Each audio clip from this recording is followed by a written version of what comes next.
Recording by Kane Mercer. My Inventions, Part 1, My Early Life, by Nikola Tesla. This article was published in Electrical Experimenter, February 1919. How does the world's greatest inventor invent? How does he carry out an invention? What sort of mentality has Nikola Tesla? Was his early life as commonplace as most of ours? What was the early training of one of the world's chosen? These and many other very interesting questions are answered in an incomparable manner by Nikola Tesla himself in this, his first article. In his autobiography, treating mainly on his early youth, we obtain a good insight into the wonderful life this man has led. It reads like a fairy tale, which has the advantage of being true, for Tesla is no common mortal. He has led a charmed life, struck down by the pest, the cholera, and whatnot, given up by doctors at least 3 times as dead. We find him at 60, younger than ever. But, read his own words, you have never read the like before. Editor. The progressive development of man is vitally dependent on invention. It is the most important product of his creative brain. Its ultimate purpose is the complete mastery of mind over the material world, the harnessing of the forces of nature to human needs. This is the difficult task of the inventor who is often misunderstood and unrewarded. But he finds ample compensation in the pleasing exercises of his powers, and in the knowledge of being one of that exceptionally privileged class without whom the race would have long ago perished in the bitter struggle against pitiless elements. Speaking for myself, I have already had more than my full measure of this exquisite enjoyment, so much that for many years my life was little short of continuous rapture. I am credited with being one of the hardest workers, and perhaps I am, if thought is the equivalent of labor, for I have devoted to it almost all of my waking hours. But if work is interpreted to be a definite performance in a specified time according to a rigid rule, then I may be the worst of idlers. Every effort under compulsion demands a sacrifice of life energy. I never paid such a price. On the contrary, I have thrived on my thoughts. In attempting to give a connected and faithful account of my activities in this series of articles, which will be presented with the assistance of the editors of the Electrical Experimenter and are chiefly addressed to our young men readers, I must dwell, however reluctantly, on the impressions of my youth and the circumstances and events which have been instrumental in determining my career. Our first endeavors are purely instinctive, promptings of an imagination vivid and undisciplined. As we grow older, reason asserts itself and we become more and more systematic and designing. But those early impulses, though not immediately productive, are of the greatest moment and may shape our very destinies. Indeed, I feel now that had I understood and cultivated instead of suppressing them, I would have added substantial value to my bequest to the world. But not until I had attained manhood did I realize that I was an inventor. This was due to a number of causes. In the first place, I had a brother who was gifted to an extraordinary degree, one of those rare phenomena of mentality which biological investigation has failed to explain. His premature death left my parents disconsolate. We owned a horse, which had been presented to us by a dear friend. It was a magnificent animal of Arabian breed, possessed of almost human intelligence, and was cared for and petted by the whole family, having on one occasion saved my father's life under remarkable circumstances. My father had been called one winter night to perform an urgent duty, and while crossing the mountains infested by wolves, the horse became frightened and ran away, throwing him violently to the ground. It arrived home bleeding and exhausted, but after the alarm was sounded, immediately dashed off again, returning to the spot, and before the searching party were far on the way, they were met by my father, who had recovered consciousness and remounted, not realizing that he had been lying in the snow for several hours.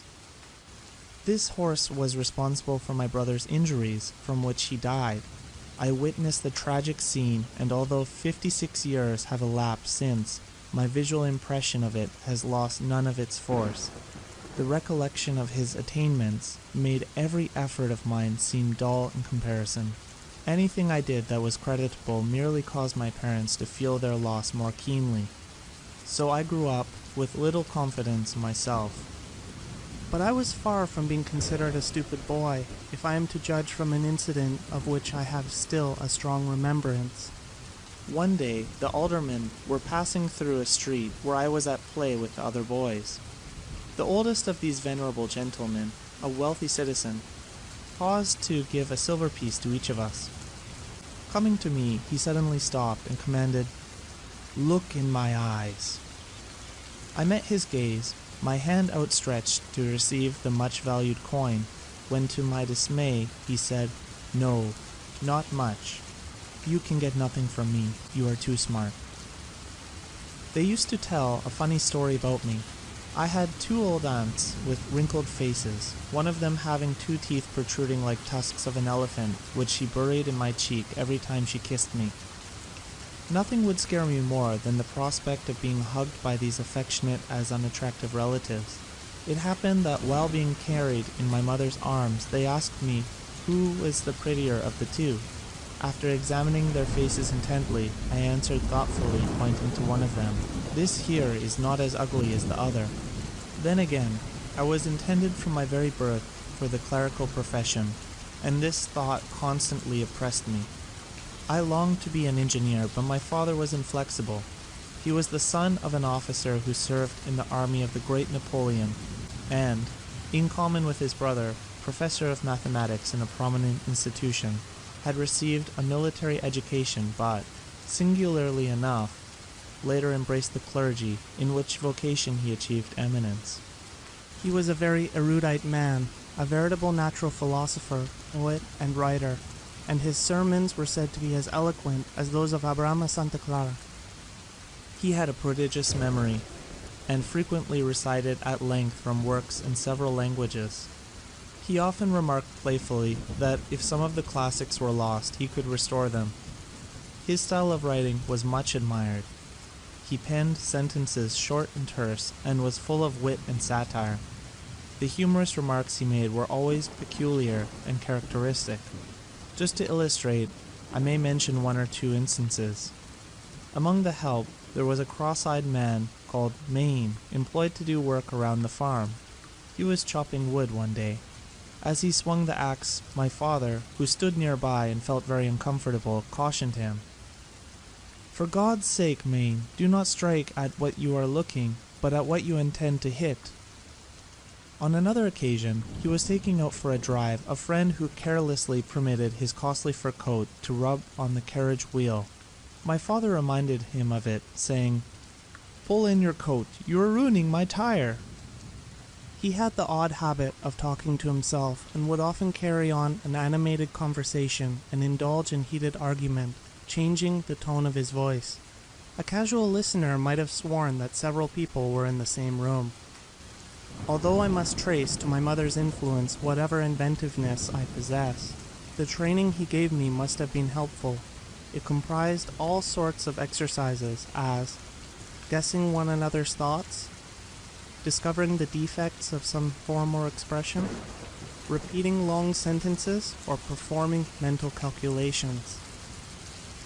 These daily lessons were intended to strengthen memory and reason, and especially to develop the critical sense, and were undoubtedly very beneficial.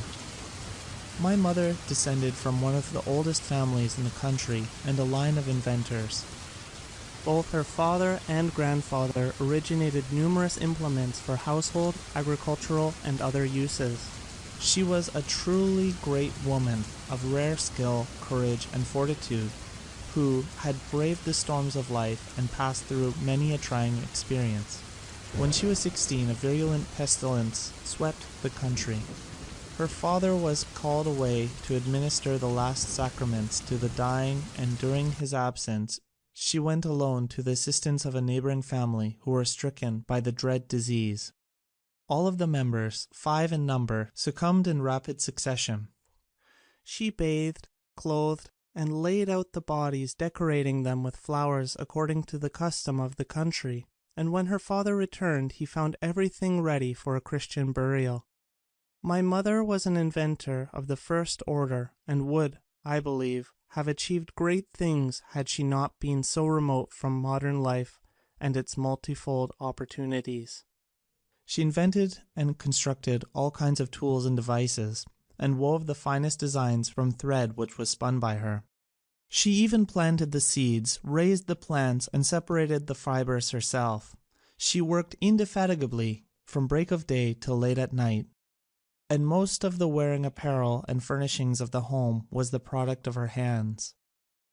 When she was past 60, her fingers were still nimble enough to tie 3 knots in an eyelash. There was another and still more important reason for my late awakening. In my boyhood, I suffered from a peculiar affliction due to the appearance of images, often accompanied by strong flashes of light, which marred the sight of real objects and interfered with my thought and action.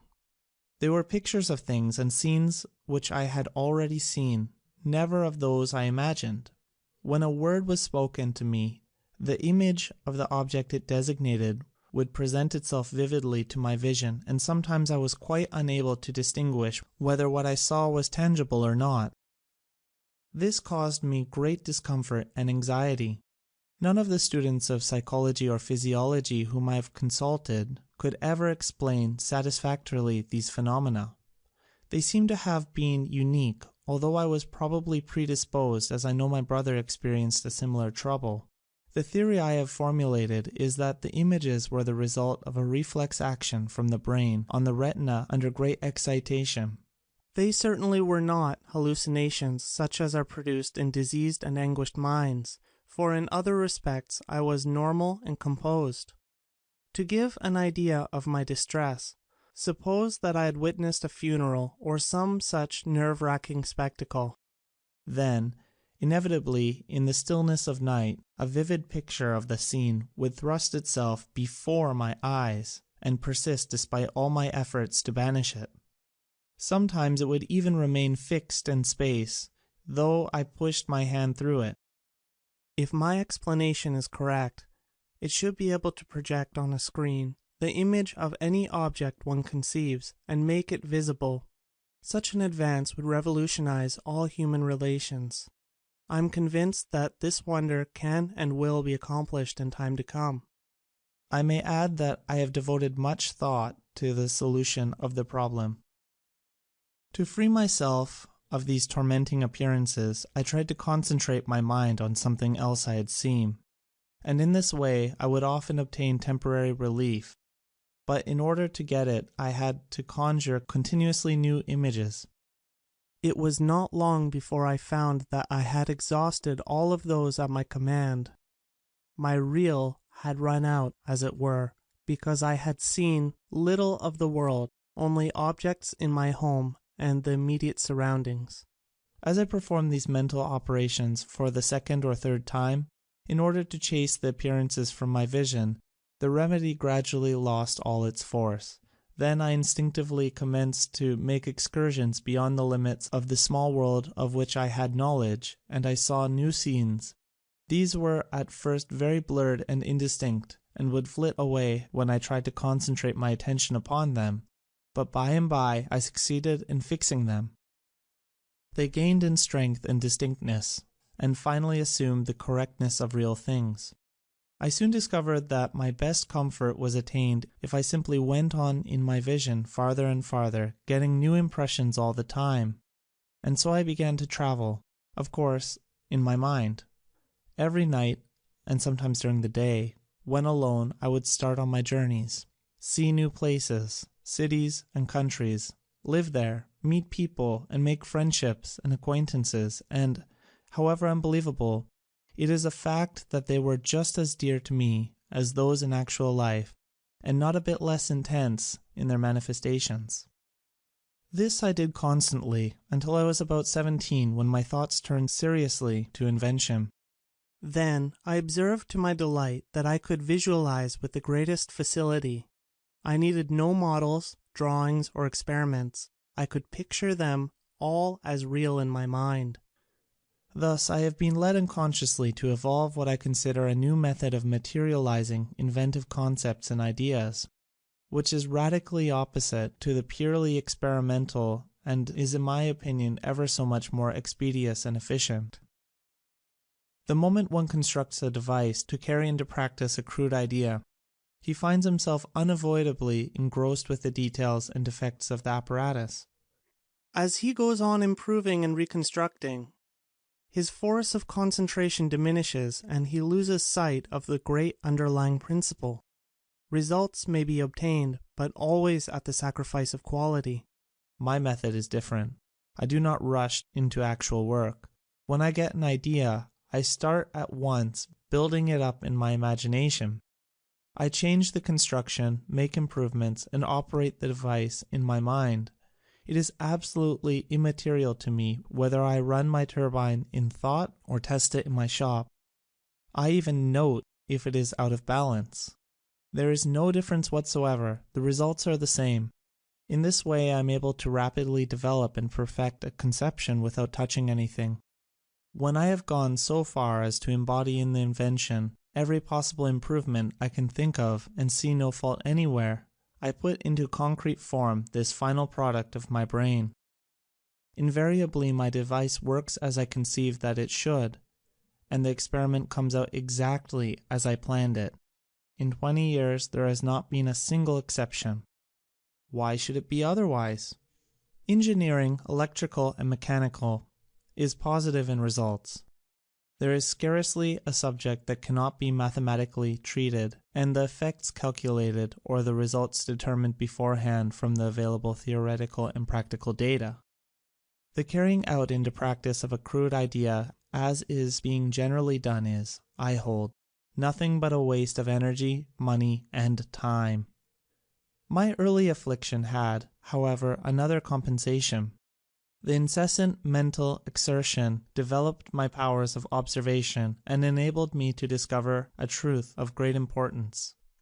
I had noted that the appearance of images was always preceded by the actual vision of scenes under peculiar and generally very exceptional conditions, and I was impelled on each occasion to locate the original impulse. After a while, this effort grew to be almost automatic, and I gained great facility in connecting cause and effect. Soon I became aware, to my surprise, that every thought I conceived was suggested by an external impression. Not only this, but all my actions were prompted in a similar way. In the course of time, it became perfectly evident to me that I was merely an automaton, endowed with power of movement, responding to the stimuli of the sense organs and thinking and acting accordingly. The practical result of this was the art of telautomatics, which has been so far carried out only in an imperfect manner. Its latent possibilities will, however, be eventually shown. I have been since years planning self-controlled automata and believe that mechanisms can be produced which will act as if possessed of reason to a limited degree and will create a revolution in many commercial and industrial departments. I was about 12 years old when I first succeeded in banishing an image from my vision by willful effort, but I never had any control over the flashes of light to which I have referred. They were, perhaps, my strangest experience and inexplicable. They usually occurred when I found myself in a dangerous or distressing situation, or when I was greatly exhilarated. In some instances, I have seen all the air around me filled with tongues of living flame. Their intensity, instead of diminishing, increased with time and seemingly attained a maximum when I was about 25 years old. While in Paris, in 1883, a prominent French manufacturer sent me an invitation to a shooting expedition, which I accepted. I had been long confined to the factory, and the fresh air had a wonderfully invigorating effect on me. On my return to the city that night, I felt a positive sensation that my brain had caught fire. I saw a light as though a small sun was located in it, and I passed the whole night applying cold compressions to my tortured head. Finally, the flashes diminished in frequency and force, but it took me more than 3 weeks before they wholly subsided. When a second invitation was extended to me, my answer was an emphatic no. These luminous phenomena still manifest themselves from time to time, as when a new idea opening up possibilities strikes me, but they are no longer exciting, being of relatively small intensity. When I close my eyes, I invariably observe first a background of very dark and uniform blue, not unlike the sky on a clear but starless night. In a few seconds, this field becomes animated with innumerable scintillating flakes of green, arranged in several layers and advancing towards me. Then there appears, to the right, a beautiful pattern of 2 systems of parallel and closely spaced lines, at right angles to one another, in all sorts of colors, with yellow, green, and gold predominating. Immediately thereafter, the lines grow brighter, and the whole is thickly sprinkled with dots of twinkling light. This picture moves slowly across the field of vision, and in about 10 seconds vanishes to the left, leaving behind a ground of rather unpleasant and inert gray, which quickly gives way to a billowy sea of clouds, seemingly trying to mold themselves in living shapes. It is curious that I cannot project a form into this gray until the second phase is reached. Every time before falling asleep, images of persons or objects flit before my view. When I see them, I know that I am about to lose consciousness. If they are absent and refuse to come, it means a sleepless night. To what an extent imagination played a part in my early life I may illustrate by another odd experience. Like most children, I was fond of jumping and developed an intense desire to support myself in the air.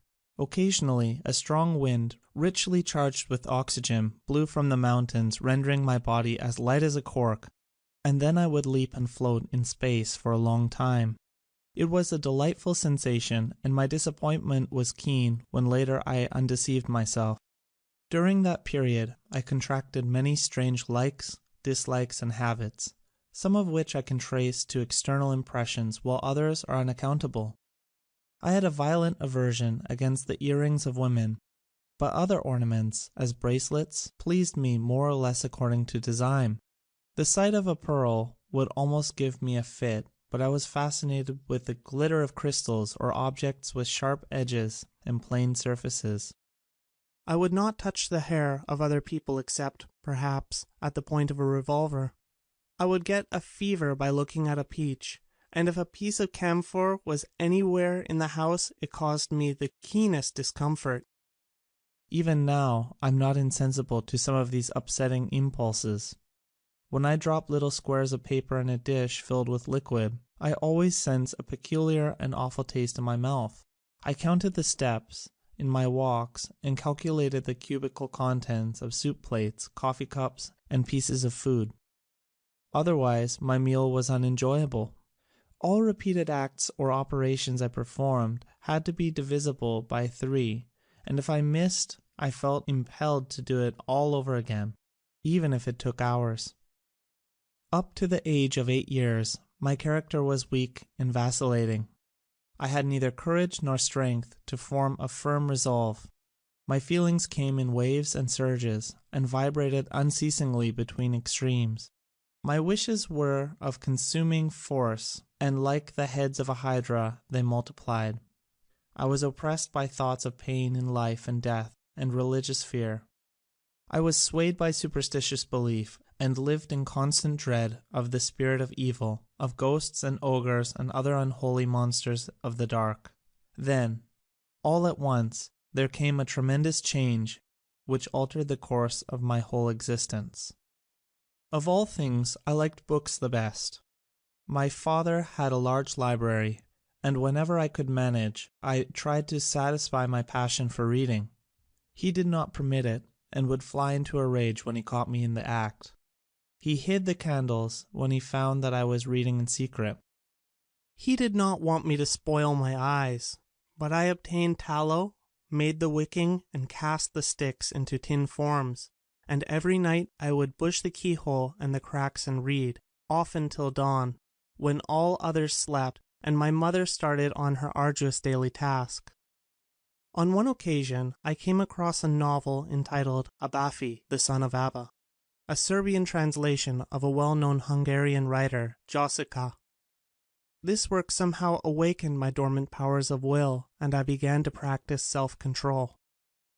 At first my resolutions faded like snow in April, but in a little while I conquered my weakness, and I felt pleasure I never knew before, that of doing as I willed.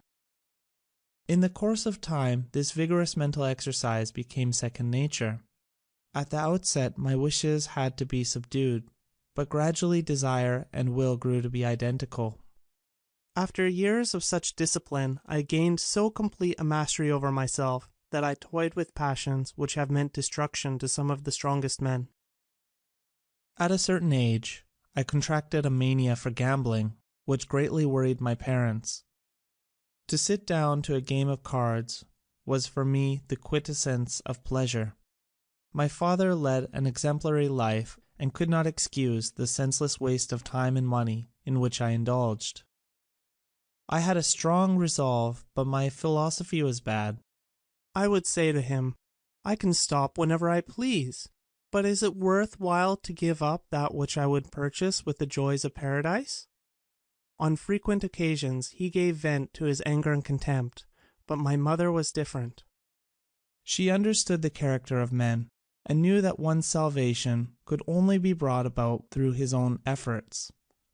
One afternoon, I remember, when I had lost all my money and was craving for a game, she came to me with a roll of bills and said, "Go and enjoy yourself.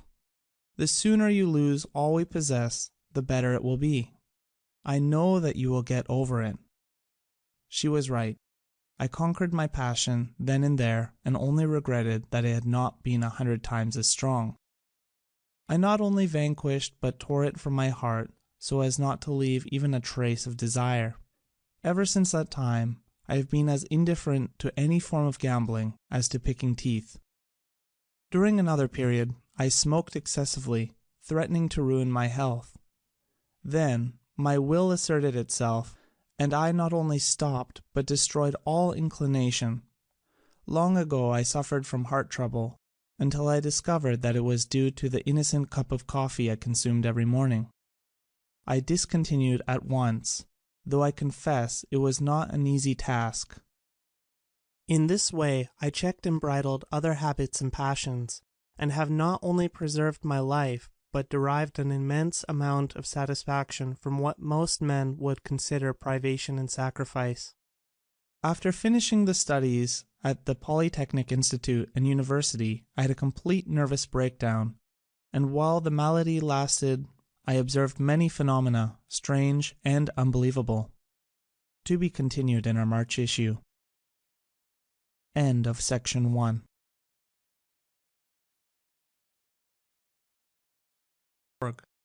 Recording by Kane Mercer. My Inventions, Part 2. My First Efforts at Invention. By Nikola Tesla. This article was published in Electrical Experimenter, March 1919. Boys will be boys, the world over. The boy Tesla was no exception to the universal rule, as this, his second autobiographical article, clearly proves. As Mr. Tesla, in his own inimitable, delightful way, here paints with a literary artist's brush his own intimate boyhood in charming as well as vivid colors. We have often heard of Tesla the dreamer, but if he is entitled to the epithet, his early boyhood certainly fails to reveal it. Tesla did not allow much grass to grow under his feet while a boy, for he assuredly was a strenuous, red-blooded youngster. You will wish to read all about the greatest inventor's early boyhood. It is doubly valuable because it comes from his own pen. We promise you an interesting 20 minutes entertainment. Editor. I shall dwell briefly on these extraordinary experiences on the account of their possible interest to students of psychology and physiology, and also because this period of agony was of the greatest consequence on my mental development and subsequent labors. But it is indispensable to first relate the circumstances and conditions which preceded them, and in which might be found their partial explanation. From childhood, I was compelled to concentrate attention upon myself. This caused me much suffering, but to my present view, it was a blessing in disguise, for it has taught me to appreciate the inestimable value of introspection in the preservation of life, as well as a means of achievement. The pressure of occupation and the incessant stream of impressions pouring into our consciousness through all the gateways of knowledge make modern existence hazardous in many ways. Most persons are so absorbed in the contemplation of the outside world that they are wholly oblivious to what is passing on within themselves. The premature death of millions is primarily traceable to this cause. Even among those who exercise care, it is a common mistake to avoid imaginary and ignore the real dangers. And what is true of an individual also applies, more or less, to a people as a whole. Witness an illustration, the prohibition movement. A drastic, if not unconstitutional measure is now being put through in this country to prevent the consumption of alcohol, and yet it is a positive fact that coffee, tea, tobacco, chewing gum, and other stimulants, which are freely indulged in, even at the tender age, are vastly more injurious to the national body, judging from the number of those who succumb.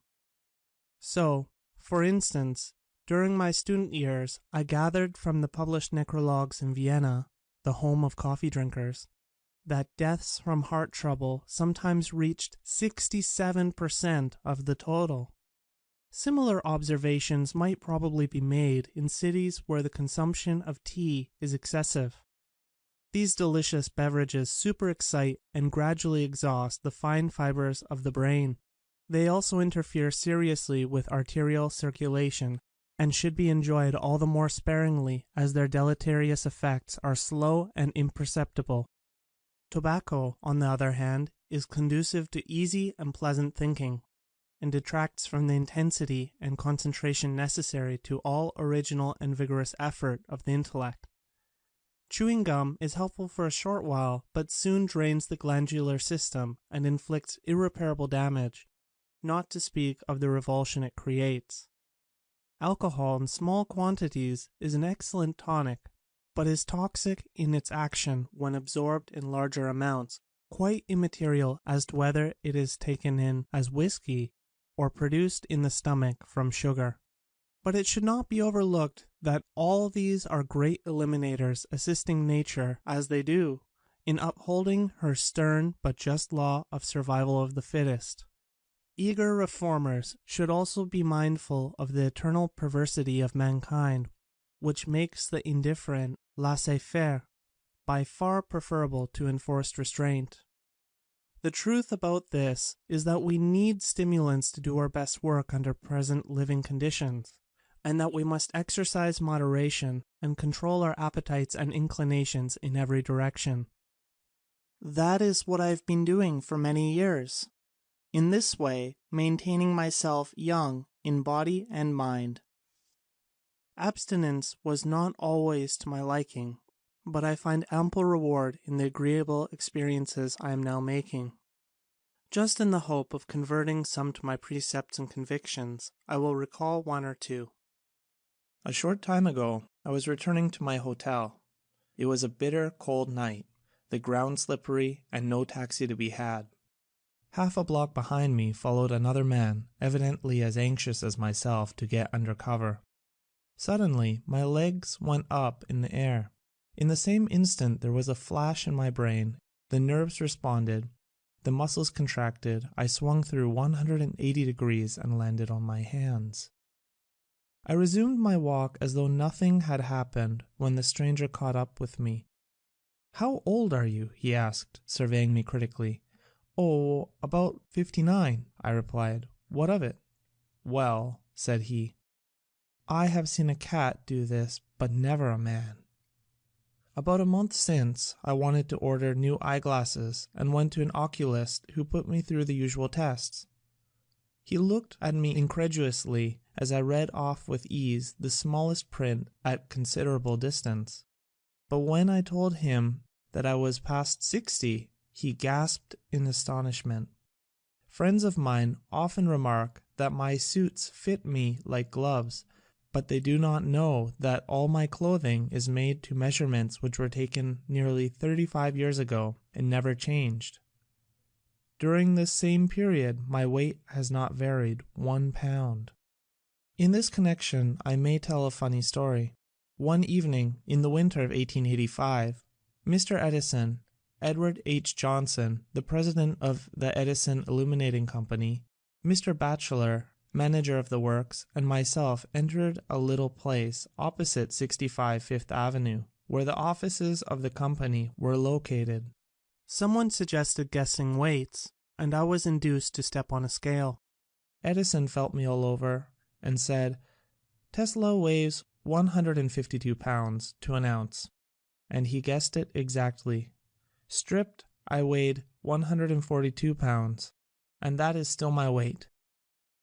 I whispered to Mr. Johnson, "How is it possible that Edison could guess my weight so closely?"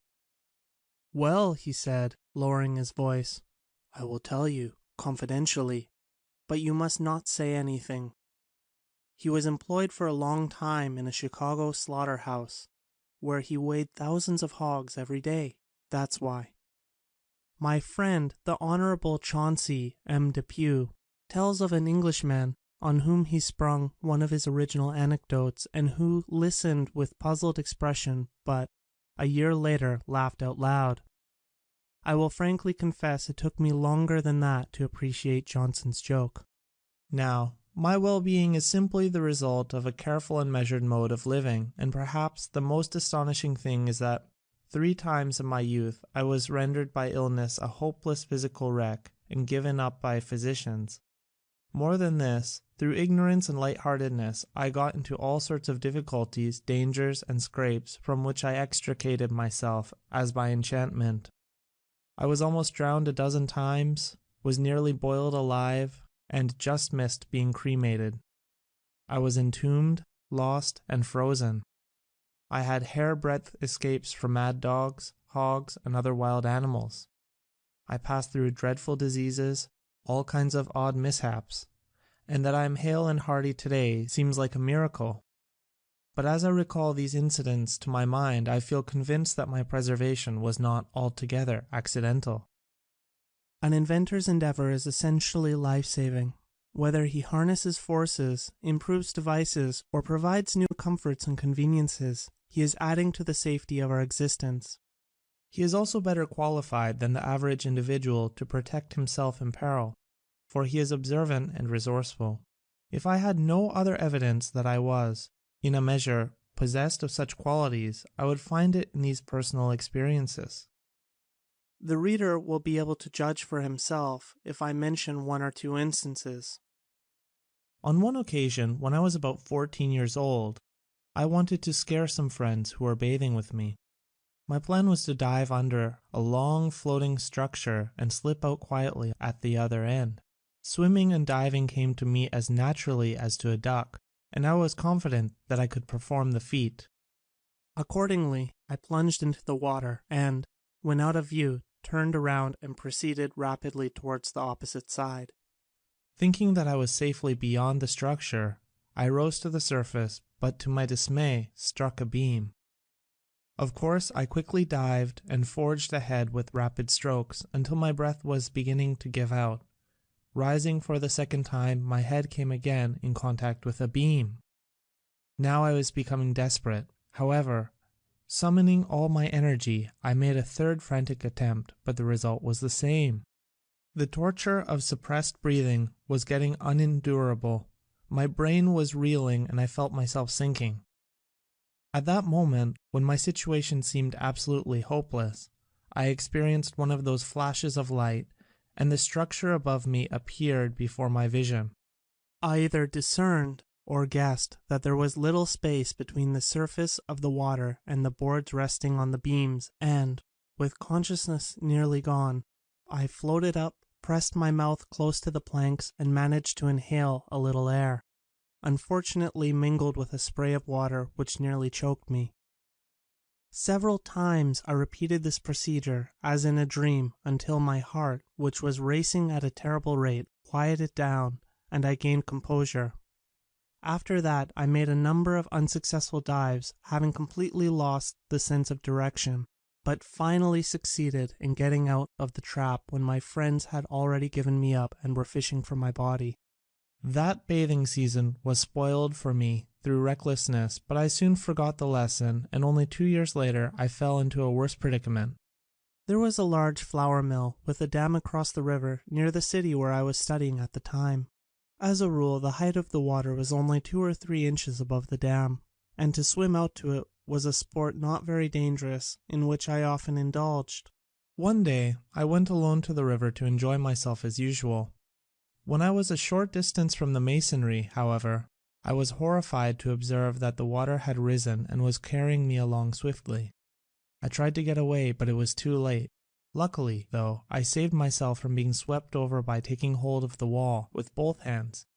The pressure against my chest was great, and I was barely able to keep my head above the surface. Not a soul was in sight, and my voice was lost in the roar of the fall. Slowly and gradually I became exhausted and unable to withstand the strain longer. Just as I was about to let go, to be dashed against the rocks below, I saw in a flash of light a familiar diagram illustrating the hydraulic principle that the pressure of a fluid in motion is proportionate to the area exposed, and automatically I turned on my left side. As if by magic the pressure was reduced, and I found it comparatively easy in that position to resist the force of the stream. But the danger still confronted me. I knew that sooner or later I would be carried down, as it was not possible for any help to reach me in time, even if I attracted attention. I am ambidextrous now, but then I was left-handed and had comparatively little strength in my right arm. For this reason, I did not dare to turn on the other side to rest, and nothing remained but to slowly push my body along the dam. I had to get away from the mill towards which my face was turned, as the current there was much swifter and deeper. It was a long and painful ordeal, and I came near to failing at its very end, for I was confronted with a depression in the masonry. I managed to get over with the last ounce of my force, and fell in a swoon when I reached the bank, where I was found. I had torn virtually all the skin from my left side, and it took several weeks before the fever subsided and I was well. These are only 2 of many instances, but they may be sufficient to show that, had it not been for the inventor's instinct, I would not have lived to tell this tale. Interested people have often asked me how and when I began to invent. This I can only answer from my present recollection, in the light of which the first attempt I recall was rather ambitious, for it involved the invention of an apparatus and a method. In the former I was anticipated, but the latter was original. It happened in this way. One of my playmates had come to the possession of a hook and fishing tackle, which created quite an excitement in the village, and the next morning all started out to catch frogs. I was left alone and deserted owing to a quarrel with this boy. I had never seen a real hook and pictured it as something wonderful, endowed with peculiar qualities, and was despairing not to be one of the party. Urged by necessity, I somehow got hold of a piece of soft iron wire, hammered the end into a sharp point between 2 stones, bent it into shape, and fastened it to a strong string. Then I cut a rod, gathered some bait, and went down to the brook where there were frogs in abundance. But I could not catch any, and was almost discouraged when it occurred to me to dangle the empty hook in front of a frog sitting on a stump. At first he collapsed, but by and by his eyes bulged out and became bloodshot. He swelled to twice his normal size and made a vicious snap at the hook. Immediately I pulled him up. I tried the same thing again and again, and the method proved infallible. When my comrades, who in spite of their fine outfit had caught nothing, came to me, they were green with envy. For a long time I kept my secret and enjoyed the monopoly, but finally yielded to the spirit of Christmas. Every boy could then do the same, and the following summer brought disaster to the frogs. In my next attempt, I seem to have acted under the first instinctive impulse which later dominated me, to harness the energies of nature to the service of man. I did this through the medium of Maybugs, or June bugs as they are called in America, which were a veritable pest in the country, and sometimes broke the branches of trees by the sheer weight of their bodies. The bushes were black with them. I would attach as many as 4 of them to a cross piece, rotably arranged on a thin spindle, and transmit the motion of the same to a larger disc, and so derive considerable power. These creatures were remarkably efficient, for once they were started they had no sense to stop and continued whirling for hours and hours, and the hotter it was, the harder they worked. All went well until a strange boy came to the place. He was the son of a retired officer in the Austrian army. That urchin ate Maybugs alive and enjoyed them as though they were the finest Blue Point oysters. That disgusting sight terminated my endeavors in this promising field, and I have never since been able to touch a Maybug or any other insect for that matter. After that, I believe, I undertook to take apart and assemble the clocks of my grandfather. In the former operation, I was always successful, but often failed to the latter. So it came that he brought my work to a sudden halt in a matter not too delicate, and it took 30 years before I tackled another clockwork again. Shortly thereafter, I went into the manufacture of a kind of pop gun which comprised a hollow tube, a piston, and 2 plugs of hemp. When firing the gun, the piston was pressed against the stomach, and the tube was pushed back quickly with both hands. The air between the plugs was compressed and raised to high temperature, and one of them was expelled with a loud report. The art consisted in selecting a tube of the proper taper from the hollow stalks. I did very well with that gun, but my activities interfered with the window panes in our household and met with painful discouragement. If I remember rightly, I then took to carving swords from pieces of furniture which I could conveniently obtain. At that time I was under the sway of the Serbian national poetry and full of admiration for the feats of the heroes.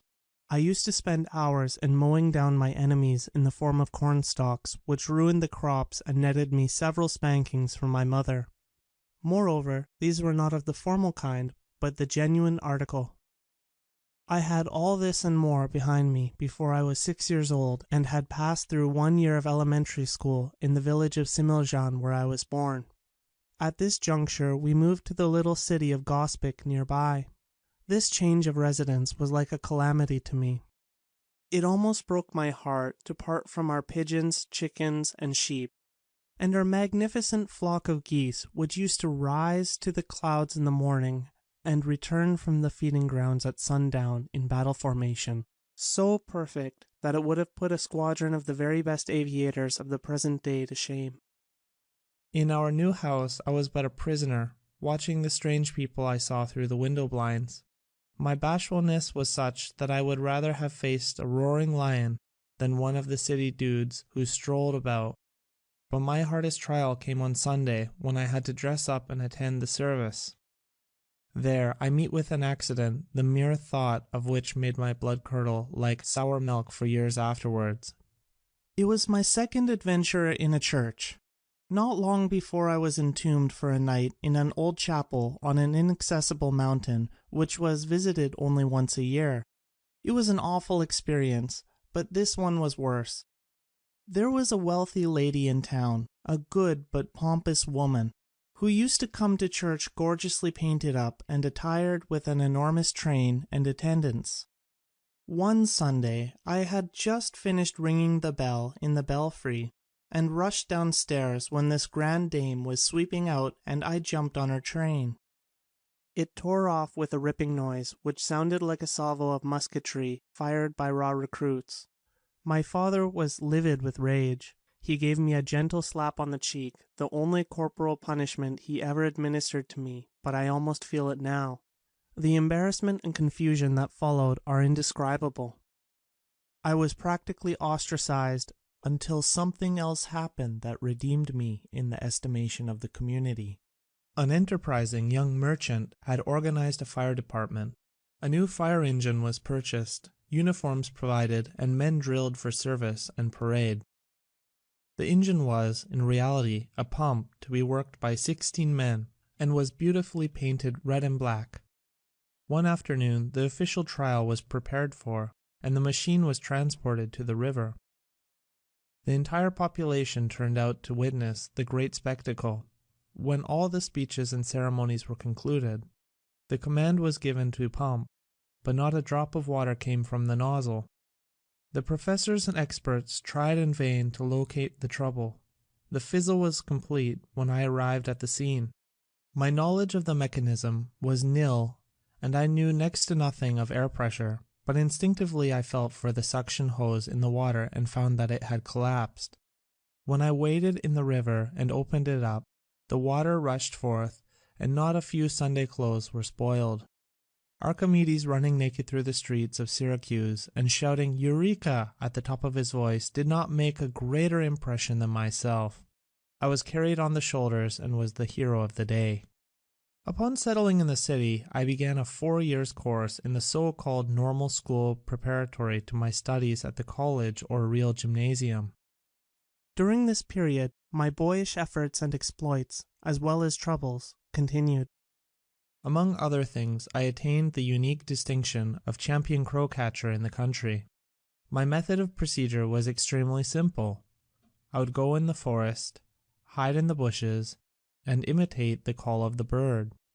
Usually I would get several answers, and in a short while a crow would flutter down into the shrubbery near me. After that, all I needed to do was to throw a piece of cardboard to distract its attention, jump up and grab it before it could extricate itself from the undergrowth. In this way I could capture as many as I desired, but on one occasion something occurred which made me respect them. I had caught a fine pair of birds and was returning home with a friend. When we left the forest, thousands of crows had gathered, making a frightful racket. In a few minutes they rose in pursuit and soon enveloped us. The fun lasted until all of a sudden I received a blow on the back of my head, which knocked me down. Then they attacked me viciously. I was compelled to release the two birds and was glad to join my friend who had taken refuge in a cave. In the schoolroom there were a few mechanical models which interested me and turned my attention to water turbines. I constructed many of these and found great pleasure in operating them. How extraordinary was my life! An incident may illustrate. My uncle had no use for this kind of pastime, and more than once rebuked me. I was fascinated by a description of Niagara Falls I had perused, and pictured in my imagination a big wheel run by the falls. I told my uncle that I would go to America and carry out this scheme. 30 years later, I saw my ideas carried out at Niagara, and marveled at the unfathomable mystery of the mind. I made all kinds of other contrivances and contraptions, but among these the arbalists I produced were the best. My arrows, when shot, disappeared from sight, and at close range traversed a plank of pine 1 inch thick. Through the continuous tightening of the bows, I developed skin on my stomach very much like that of a crocodile, and I am often wondering whether it is due to this exercise that I am able even now to digest cobblestones. Nor can I pass in silence my performances with the sling, which would have enabled me to give a stunning exhibit at the Hippodrome. And now I will tell of one of my feats with this antique implement of war, which will strain to the utmost the credulity of the reader. I was practicing while walking with my uncle along the river. The sun was setting, the trout were playful, and from time to time one would shoot up into the air, its glistening body sharply defined against the projecting rock beyond.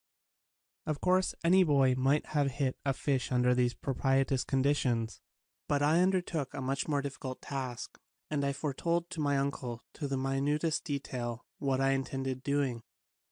I was to hurl a stone to meet the fish, press its body against the rock, and cut it in two. It was no sooner said than done. My uncle looked at me almost scared out of his wits, and exclaimed, "Vade retro Satanas!" and it was a few days before he spoke to me again. Other records, however great, will be eclipsed, but I feel that I could peacefully rest on my laurels for 1,000 years. In the April issue, Mr. Tesla will describe in detail how he conceived one of his most important and far-reaching inventions, the rotary magnetic field. Editor. End of section 2. At LibriVox.org. Recording by Kane Mercer. My Inventions, Part 3. My Later Endeavors, The Discovery of the Rotating Magnetic Field, by Nikola Tesla. This article was published in Electrical Experimenter, April 1919. This installment, no doubt the most interesting of the 3 published so far, reveals many extraordinary occurrences and experiences in the world's greatest inventor's life, experiences such as do not fall on the lot of ordinary mortals. And Tesla, the many-sided, aside from inventing, knows the rare art of painting word pictures. He does so here in a masterly fashion. He tells us how he finally conceived the induction motor, perhaps his greatest discovery, the invention which changed the face of the globe, the invention which made possible the streetcar, the subway, the electric train, power transmission, the harnessing of waterfalls, and countless others. But let Tesla tell you himself how it all came about. It is a classic worth reading. Editor. What is the induction motor? The induction motor operates on alternating current. It has no commutator like a direct current motor, nor slip rings like an alternating current motor. Contrary to the 2 types just cited, the field current is not steady, but the current itself rotates constantly, pulling around with it, by induction, the only moving part of the motor, the rotor or armature. Having no armature nor slip rings, the induction motor never sparks. It consequently knows no brush trouble. It needs no attention because of its ruggedness. Only the bearings wear out. Its efficiency, too, is higher. On account of all this, the induction motor is used in a preponderating proportion in streetcars, electric trains, factories, etc. At the age of 10, I entered the real gymnasium, which was a new and fairly well-equipped institution. In the department of physics were various models of classical scientific apparatus, electrical and mechanical. The demonstrations and experiments performed from time to time by the instructors fascinated me and were undoubtedly a powerful incentive to invention. I was also passionately fond of mathematical studies and often won the professor's praise for rapid calculation.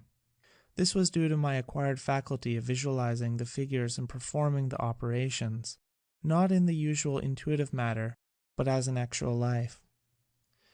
Up to a certain degree of complexity, it was absolutely the same to me whether I wrote the symbols on the board or conjured them before my mental vision. But freehand drawing, to which many hours of the course were devoted, was an annoyance I could not endure. This is rather remarkable, as most of the members of the family excelled in it.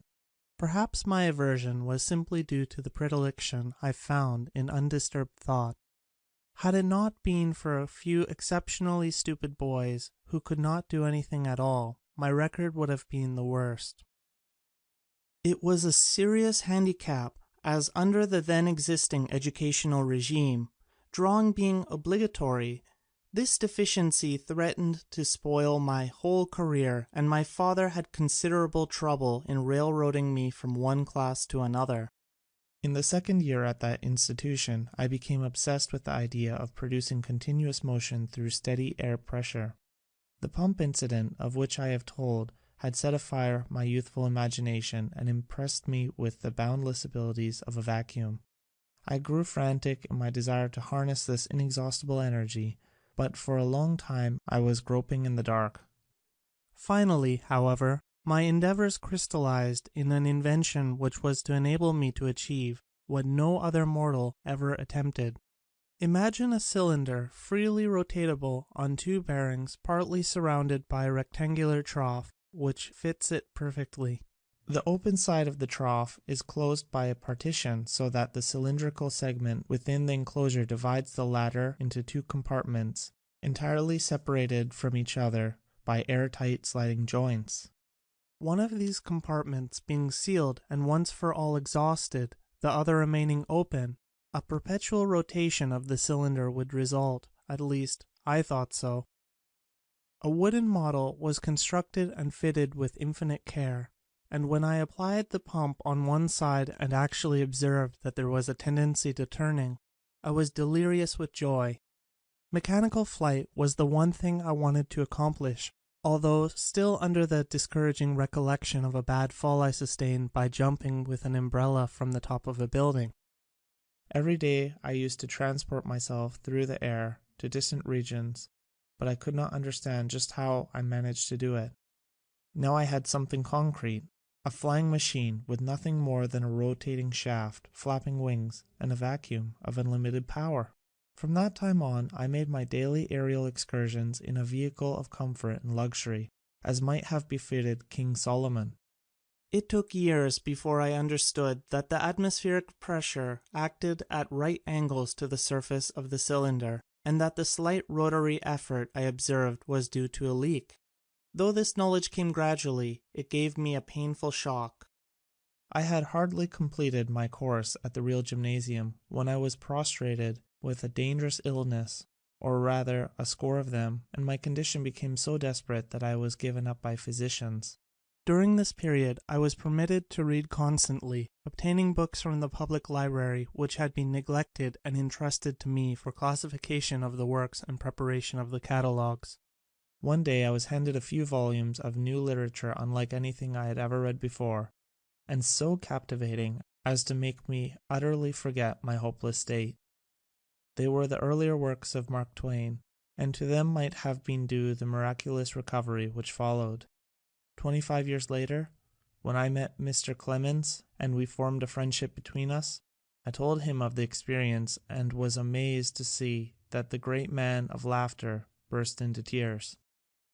My studies were continued at the higher real gymnasium in Karlstad, Croatia, where one of my aunts resided. She was a distinguished lady, the wife of a colonel who was an old war horse, having participated in many battles. I never can forget the 3 years I passed at their home. No fortress in time of war was under a more rigid discipline. I was fed like a canary bird. All the meals were of the highest quality and deliciously prepared, but short in quantity by 1,000%.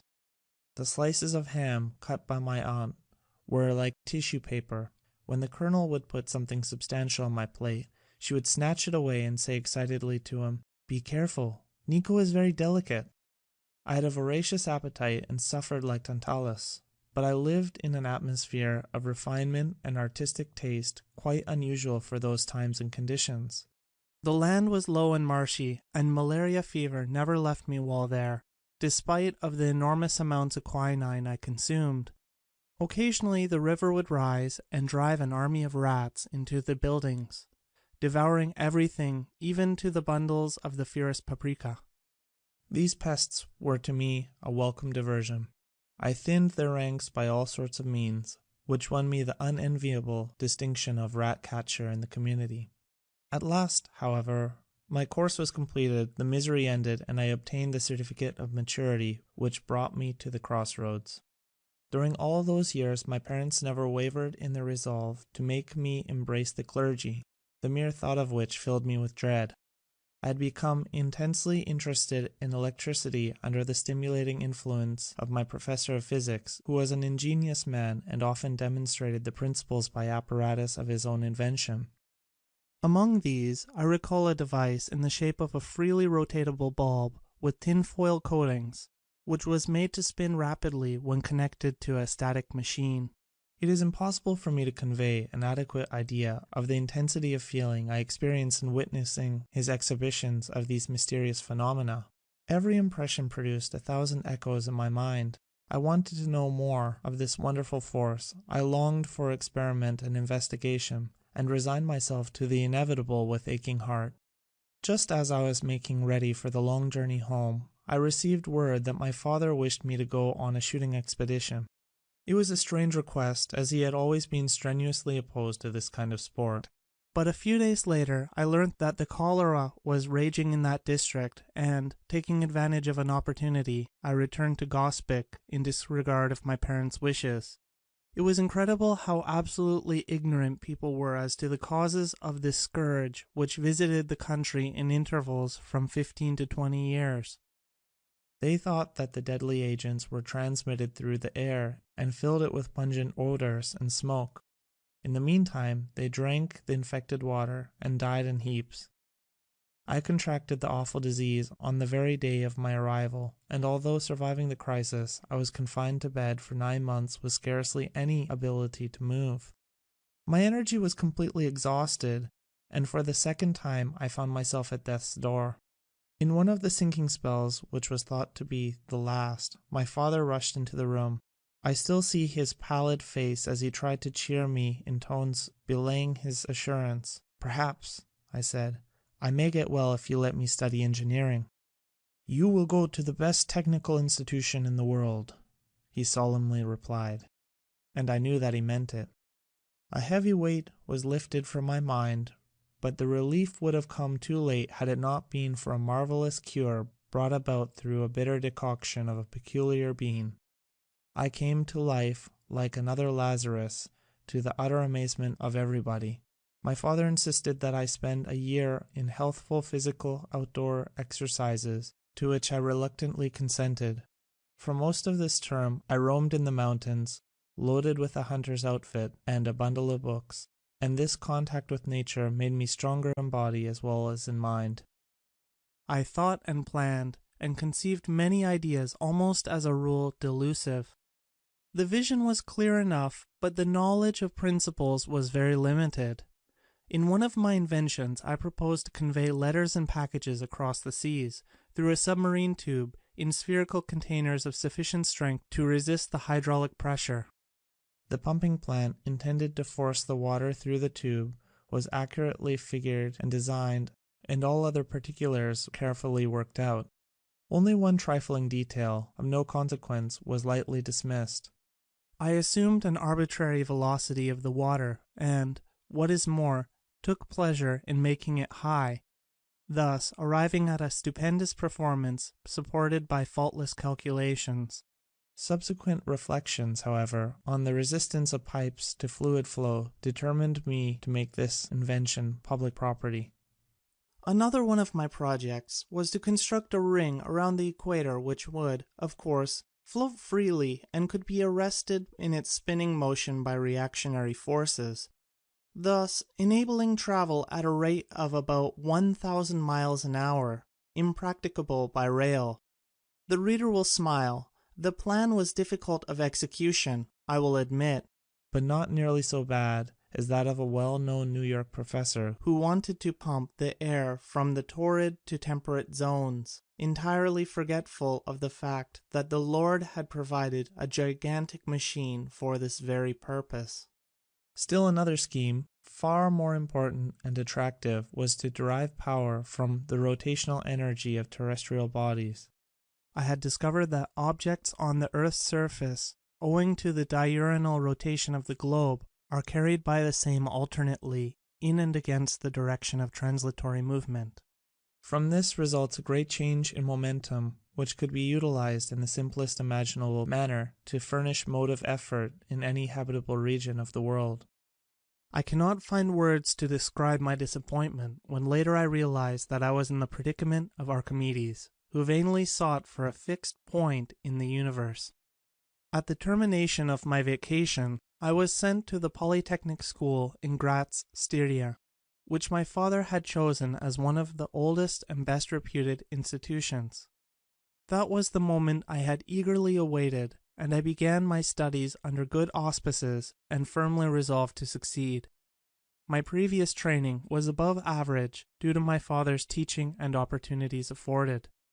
I had acquired the knowledge of a number of languages and waded through the books of several libraries, picking up information more or less useful. Then again, for the first time, I could choose my subjects as I liked, and freehand drawing was to bother me no more. I had made up my mind to give my parents a surprise, and during the whole first year I regularly started my work at 3 o'clock in the morning and continued until 11 at night, no Sundays or holidays excepted. As most of my fellow students took things easily, naturally enough I eclipsed all records. In the course of that year I passed through 9 exams, and the professors thought I deserved more than the highest qualifications. Armed with their flattering certificates, I went home for a short rest, expecting a triumph, and was mortified when my father made light of these hard-won honors. That almost killed my ambition, but later, after he had died, I was pained to find a package of letters which the professors had written him to the effect that unless he took me away from the institution, I would be killed through overwork. Thereafter, I devoted myself chiefly to physics, mechanics, and mathematical studies, spending the hours of leisure in the libraries. I had a veritable mania for finishing whatever I began, which often got me into difficulties. On one occasion, I started to read the works of Voltaire when I learned, to my dismay, that there were close on 100 large volumes in small print which that monster had written while drinking 72 cups of black coffee per diem. It had to be done, but when I laid aside the last book, I was very glad and said, "Never more." My first year's showing had won me the appreciation and friendship of several professors. Among these were Professor Rogner, who was teaching arithmetical subjects and geometry, Professor Poschel, who held the chair of theoretical and experimental physics, and Dr. Allais, who taught integral calculus and specialized in differential equations. This scientist was the most brilliant lecturer to whom I have ever listened. He took a special interest in my progress and would frequently remain for an hour or two in the lecture room, giving me problems to solve, in which I delighted. To him I explained a flying machine I had conceived, not an illusionary invention, but one based on sound scientific principles, which has become realizable through my turbine, and will soon be given to the world. Both professors, Rogner and Poschel, were curious men. The former had peculiar ways of expressing himself, and whenever he did so, there was a riot, followed by a long and embarrassing pause. Professor Poschel was a methodical and thoroughly grounded German. He had enormous feet and hands like the paws of a bear. But all of his experiments were skillfully performed, with lock-like precision and without a miss. It was the second year of my studies that we received a Gramme dynamo from Paris, having the horseshoe form of a laminated field magnet and a wire-wound armature with a commutator. It was connected up and various effects of the currents were shown.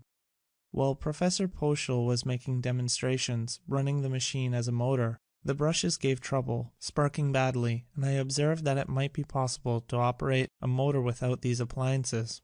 But he declared that it could not be done, and did me the honor of delivering a lecture on the subject, at the conclusion of which he remarked, "Mr. Tesla may accomplish great things, but he certainly never will do this. It would be equivalent to converting a steadily pulling force, like that of gravity, into a rotary effort. It is a perpetual motion scheme, an impossible idea." But instinct is something which transcends knowledge.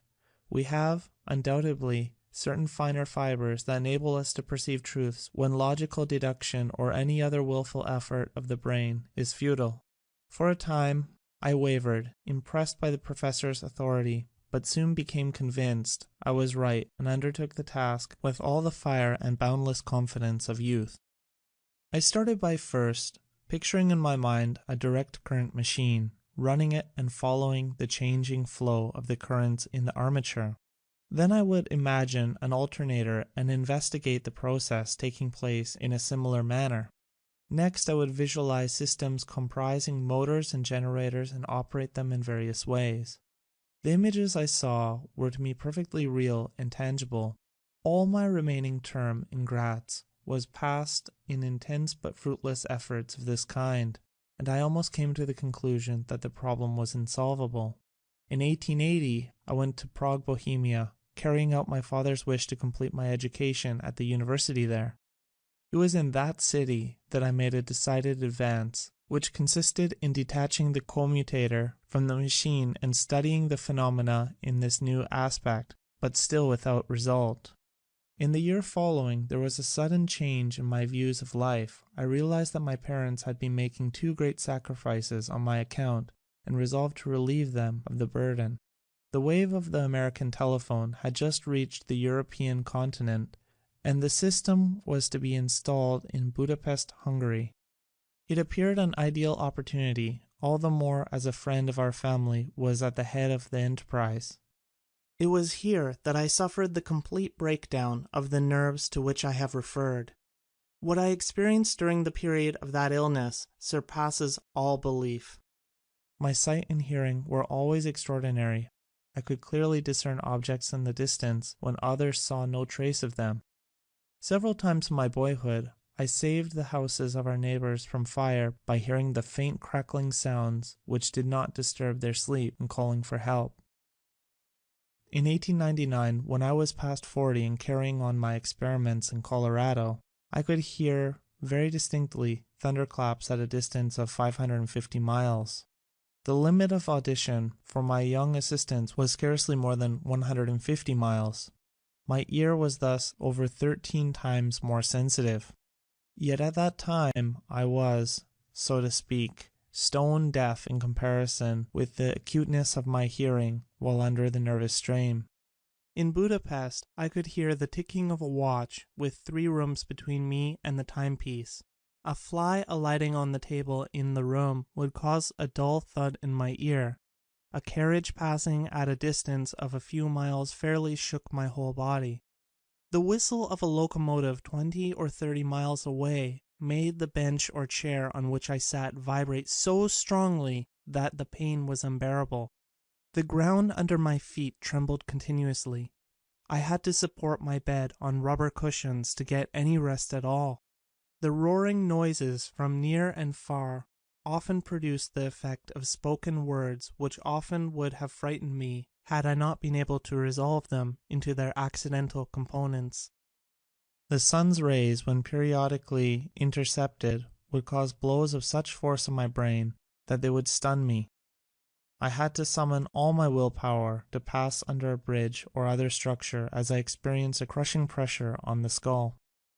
In the dark, I had the sense of a bat and could detect the presence of an object at a distance of 12 feet by a peculiar creepy sensation on the forehead. My pulse varied from a few to 260 beats, and all tissues of the body quivered with twitchings and tremors, which was perhaps the hardest to bear. A renowned physician, who gave me daily large doses of bromide of potassium, pronounced my malady unique and incurable. It is my eternal regret that I was not under the observation of experts in physiology and psychology at that time. I clung desperately to life, but never expected to recover. Can anyone believe that so helpless a physical wreck could ever be transformed into a man of astonishing strength and tenacity, able to work 38 years, almost without a day's interruption, and find himself still strong and fresh in body and mind? Such is my case. A powerful desire to live and to continue the work, and the assistance of a devoted friend and athlete accomplished the wonder. My health returned, and with it the vigor of mind. In attacking the problem again, I almost regretted that the struggle was soon to end. I had so much energy to spare. When I undertook the task, it was not with a resolve such as men often make. With me, it was a sacred vow, a question of life and death. I knew that I would perish if I failed. Now I felt that the battle was won. Back in the deep recesses of the brain was the solution, but I could not yet give it outward expression. One afternoon, which is ever present in my recollection, I was enjoying a walk with a friend in the city park and reciting poetry. At that age I knew entire books by heart, word for word. One of these was Goethe's Faust. The sun was just setting and reminded me of the glorious passage. Sie rückt und weit, der Tag ist überlebt. Dort eilet sie hin und fordert neues Leben. Oh, dass kein Flügel mich vom Boden hebt, Nacht und immer Nacht zu streben. Ein schöner Traum, indessen sie entweigt, ach, zu der Geistesflügen wird so leicht, kein körperlicher Flügel sich gesellen. The glow retreats, done is the day of toil. it yonder hastes, new fields of life exploring. Ah, that no wing can lift me from the soil, upon its track to follow, follow soaring. A glorious dream, though now the glories fade. Alas! the wings that lift the mind no aid of wings to lift the body can bequeath me. As I uttered these inspiring words, the idea came to me like a flash of lightning, and in an instant the truth was revealed. I drew with a stick on the sand the diagrams shown 6 years later in my address before the American Institute of Electrical Engineers, and my companion understood them perfectly. The images I saw were wonderfully sharp and clear and had the solidity of metal and stone, so much so that I told him, "See my motor here? Watch me reverse it." I cannot begin to describe my emotions. Pygmalion, seeing his statue come to life, could not have been more deeply moved. 1,000 secrets of nature which I have stumbled upon accidentally I would have given, for that one which I had wrestled from her against all odds and at the peril of my existence. End of section 3.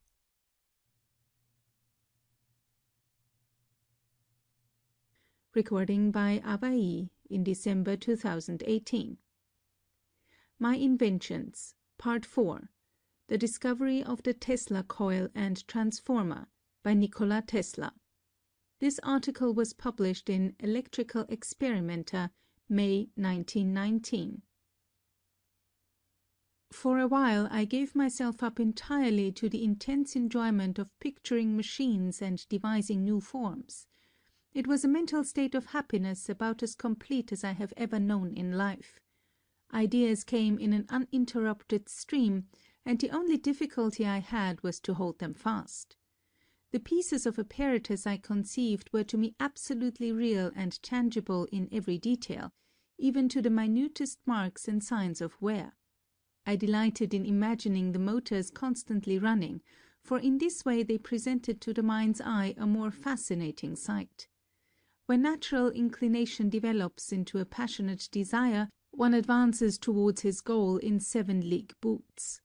In less than 2 months I evolved virtually all the types of motors and modifications of the system which are now identified with my name. It was, perhaps, providential that the necessities of existence commanded a temporary halt to this consuming activity of the mind. I came to Budapest prompted by a premature report concerning the telephone enterprise, and, as irony of fate willed it, I had to accept a position as draftsman in the Central Telegraph Office of the Hungarian government at a salary which I deem it my privilege not to disclose. Fortunately, I soon won the interest of the Inspector-in-Chief and was thereafter employed on calculations, designs and estimates in connections with new installations, until the telephone exchange was started, when I took charge of the same. The knowledge and practical experience I gained in the course of this work was most valuable, and the employment gave me ample opportunities for the exercise of my inventive faculties. I made several improvements in the central station apparatus and perfected a telephone repeater or amplifier, which was never patented or publicly described, but would be creditable to me even today.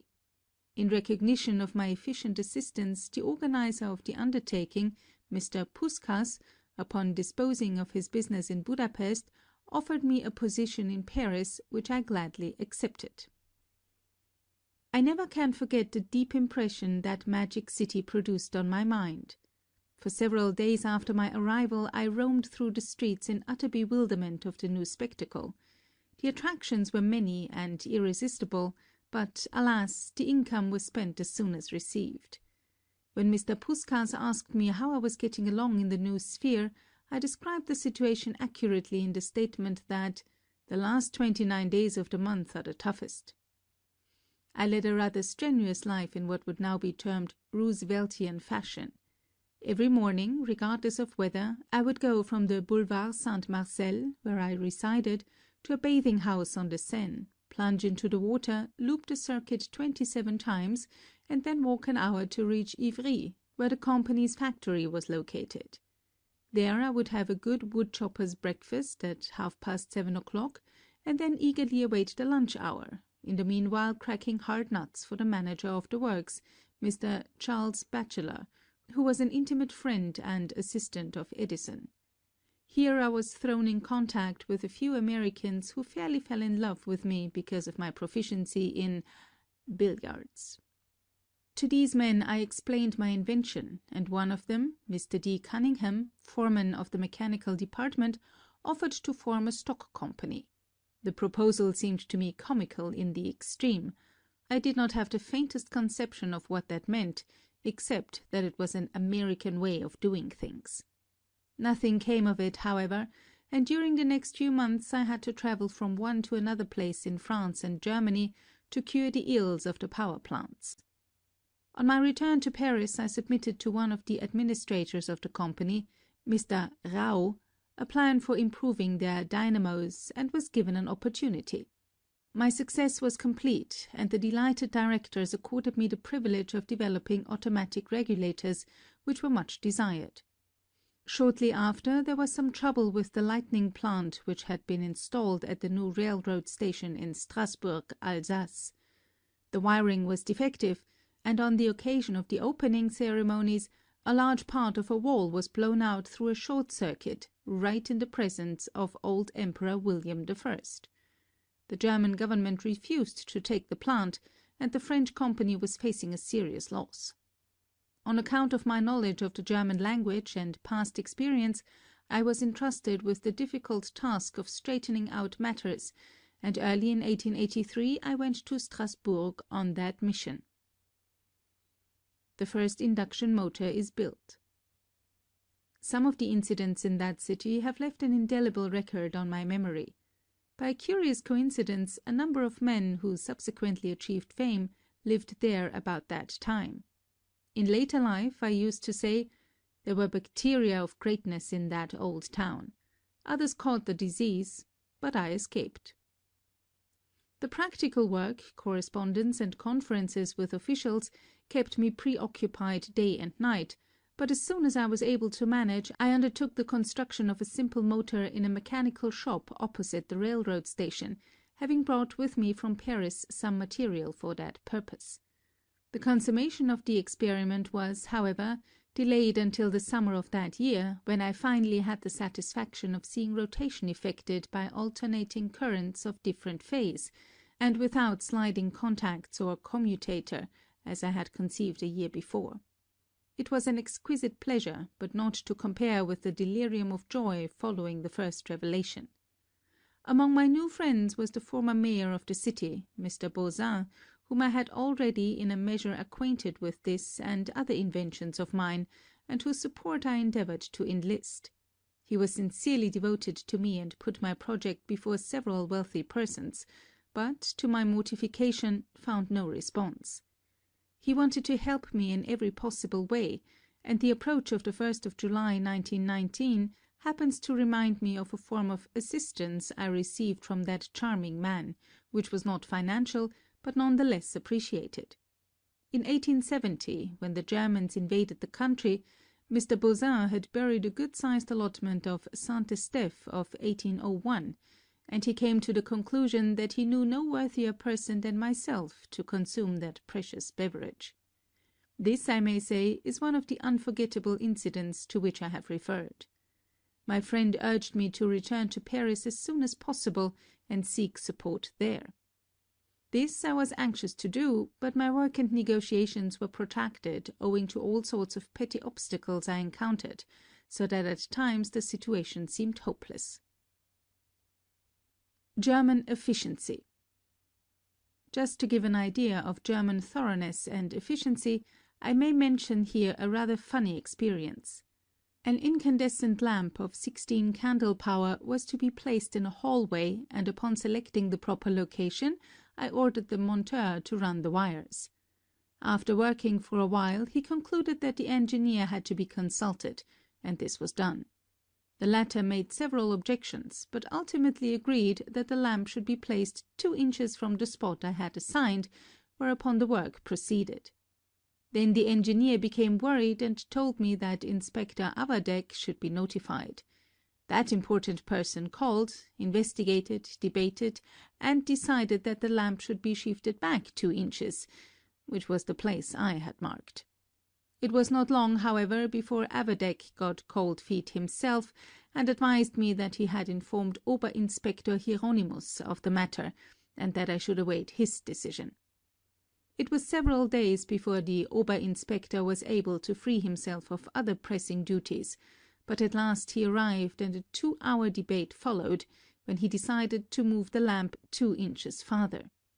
My hopes that this was the final act were shattered when the Ober-Inspector returned and said to me, "Regierungsrat Funke is so particular that I would not dare to give an order for placing this lamp without his explicit approval."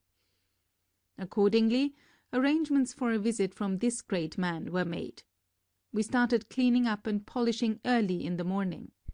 Everybody brushed up, I put up my gloves, and when Funke came with his retinue, he was ceremoniously received. After 2 hours' deliberation, he suddenly exclaimed, "I must be going," and pointed to a place on the ceiling. He ordered me to put the lamp there. It was the exact spot which I had originally chosen. So it went day after day with variations, but I was determined to achieve at whatever cost, and in the end my efforts were rewarded. By the spring of 1884 all the differences were adjusted, the plant formally accepted, and I returned to Paris with pleasing anticipations. One of the administrators had promised me a liberal compensation in case I succeeded, as well as a fair consideration of the improvements I had made in their dynamos, and I hoped to realize a substantial sum. There were 3 administrators whom I shall designate as A, B, and C for convenience. When I called on A, he told me that B had the say. This gentleman thought that only C could decide, and the latter was quite sure that A alone had the power to act.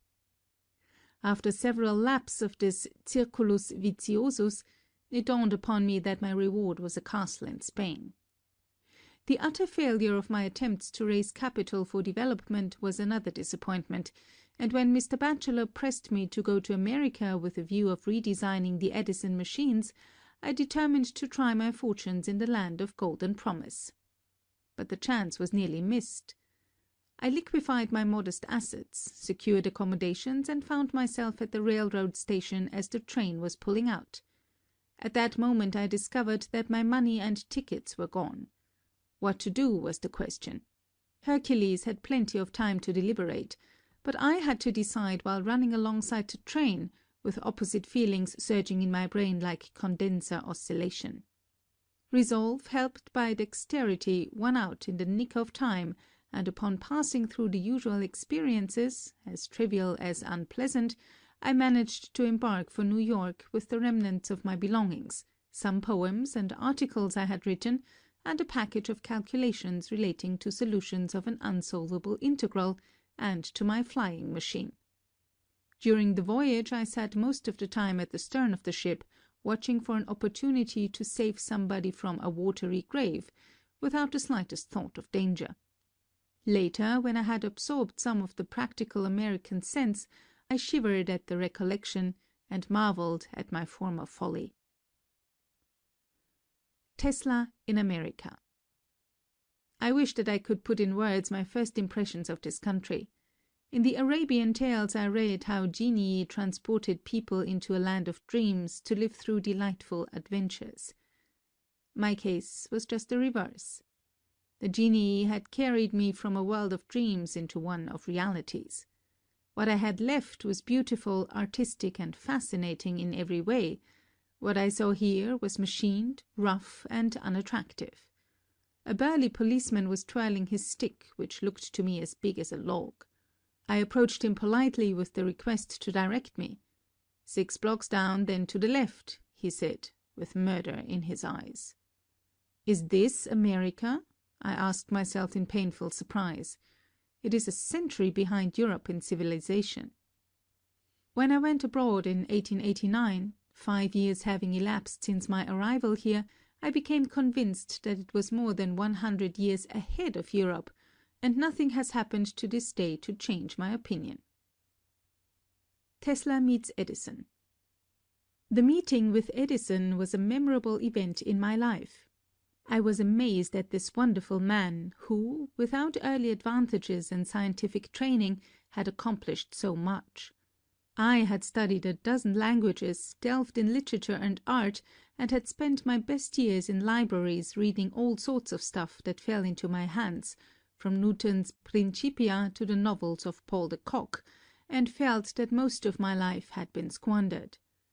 But it did not take long before I recognized that it was the best thing I could have done. Within a few weeks I had won Edison's confidence, and it came about in this way. The SS Oregon, the fastest passenger steamer at that time, had both of its lightning machines disabled and its sailing was delayed. As the superstructure had been built after their installation, it was impossible to remove them from the hold. The predicament was a serious one, and Edison was much annoyed. In the evening I took the necessary instruments with me and went aboard the vessel, where I stayed for the night. The dynamos were in bad conditions, having several short circuits and breaks, but with the assistance of the crew I succeeded in putting them in good shape. At 5 o'clock in the morning, when passing along Fifth Avenue on my way to the shop, I met Edison with Batchelor and a few others as they were returning home to retire. "Here is our Parisian running around at night," he said. When I told him that I was coming from the Oregon and had repaired both machines, he looked at me in silence and walked away without another word. But when he had gone some distance I heard him remark, "Batchelor, this is a damn good man," and from that time on I had fully freedom in directing the work. For nearly a year my regular hours were from 10 a.m. until 5 o'clock the next morning, without a day's exception. Edison said to me, "I have had many hard-working assistants, but you take the cake." During this period I designed 24 different types of standard machines with short cores and of uniform pattern which replaced the old ones. The manager had promised me $50,000 on the completion of this task, but it turned out to be a practical joke. This gave me a painful shock and I resigned my position. Immediately thereafter, some people approached me with the proposal of forming an arc-light company under my name, to which I agreed. Here finally was an opportunity to develop the motor, but when I broached the subject to my new associates, they said, "No, we want the arc lamp. We don't care for this alternating current of yours." In 1886 my system of arc lighting was perfected and adopted for factory and municipal lighting, and I was free, but with no other possession than a beautifully engraved certificate of stock of hypothetical value. Then followed a period of struggle in the new medium for which I was not fitted, but the reward came in the end, and in April 1887 the Tesla Electric Company was organized, providing a laboratory and facilities. The motors I built there were exactly as I had imagined them. I made no attempt to improve the design, but merely reproduced the pictures as they appeared to my vision, and the operation was always as I expected. In the early part of 1888, an arrangement was made with the Westinghouse Company for the manufacture of the motors on a large scale. But great difficulties had still to be overcome. My system was based on the use of low-frequency currents, and the Westinghouse experts had adopted 133 cycles with the object of securing advantages in the transformation. They did not want to depart from their standard forms of apparatus, and my efforts had to be concentrated upon adapting the motor to these conditions. Another necessity was to produce a motor capable of running efficiently at this frequency on 2 wires, which was not easy of accomplishment. At the close of 1889, however, my services in Pittsburgh being no longer essential, I returned to New York and resumed experimental work in a laboratory on Grand Street, where I began immediately the design of high-frequency machines. The problems of construction in this unexplored field were novel and quite peculiar, and I encountered many difficulties. I rejected the inductor type, fearing that it might not yield perfect sine waves, which were so important to resonant action. Had it not been for this, I could have saved myself a great deal of labor. Another discouraging factor of the high-frequency alternator seemed to be the inconstancy of speed, which threatened to impose serious limitations to its use. I had already noted in my demonstrations before the American Institution of Electrical Engineers that several times the tune was lost, necessitating readjustment, and did not yet foresee what I discovered long afterwards, a means of operating a machine of this kind at a speed constant to such a degree as not to vary more than a small fraction of one revolution between the extremes of load. The invention of the Tesla coil. From many other considerations, it appeared desirable to invent a simpler device for the production of electric oscillations. In 1856, Lord Kelvin had exposed the theory of the condenser discharge, but no practical application of that important knowledge was made. I saw the possibilities and undertook the development of induction apparatus on this principle. My progress was so rapid as to enable me to exhibit at my lecture in 1891 a coil giving sparks of 5 inches. On that occasion, I frankly told the engineers of a defect involved in the transformation by the new method, namely the loss in the spark gap. Subsequent investigation showed that no matter what medium is employed, be it air, hydrogen, mercury vapor, oil, or a stream of electrons, the efficiency is the same. It is a law very much like that governing the conversion of mechanical energy. We may drop a weight from a certain height vertically down or carry it to the lower level along any devious path. It is immaterial insofar as the amount of work is concerned. Fortunately, however, this drawback is not fatal, as by proper proportioning of the resonant circuits an efficiency of 85% is attainable. Since my early announcement of the invention, it has come into universal use and wrought a revolution in many departments. But a still greater future awaits it. When in 1900 I obtained powerful discharges of 100 feet and flashed a current around the globe, I was reminded of the first tiny spark I observed in my Grant Street laboratory, and was thrilled by sensations akin to those I felt when I discovered the rotating magnetic field. End of section 4.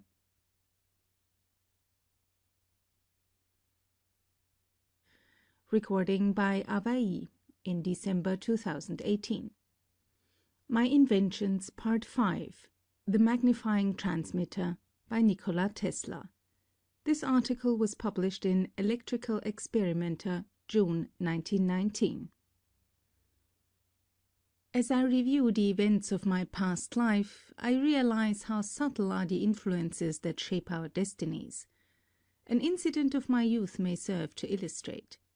One winter's day I managed to climb a steep mountain in company with other boys. The snow was quite deep, and a warm southerly wind made it just suitable for our purpose.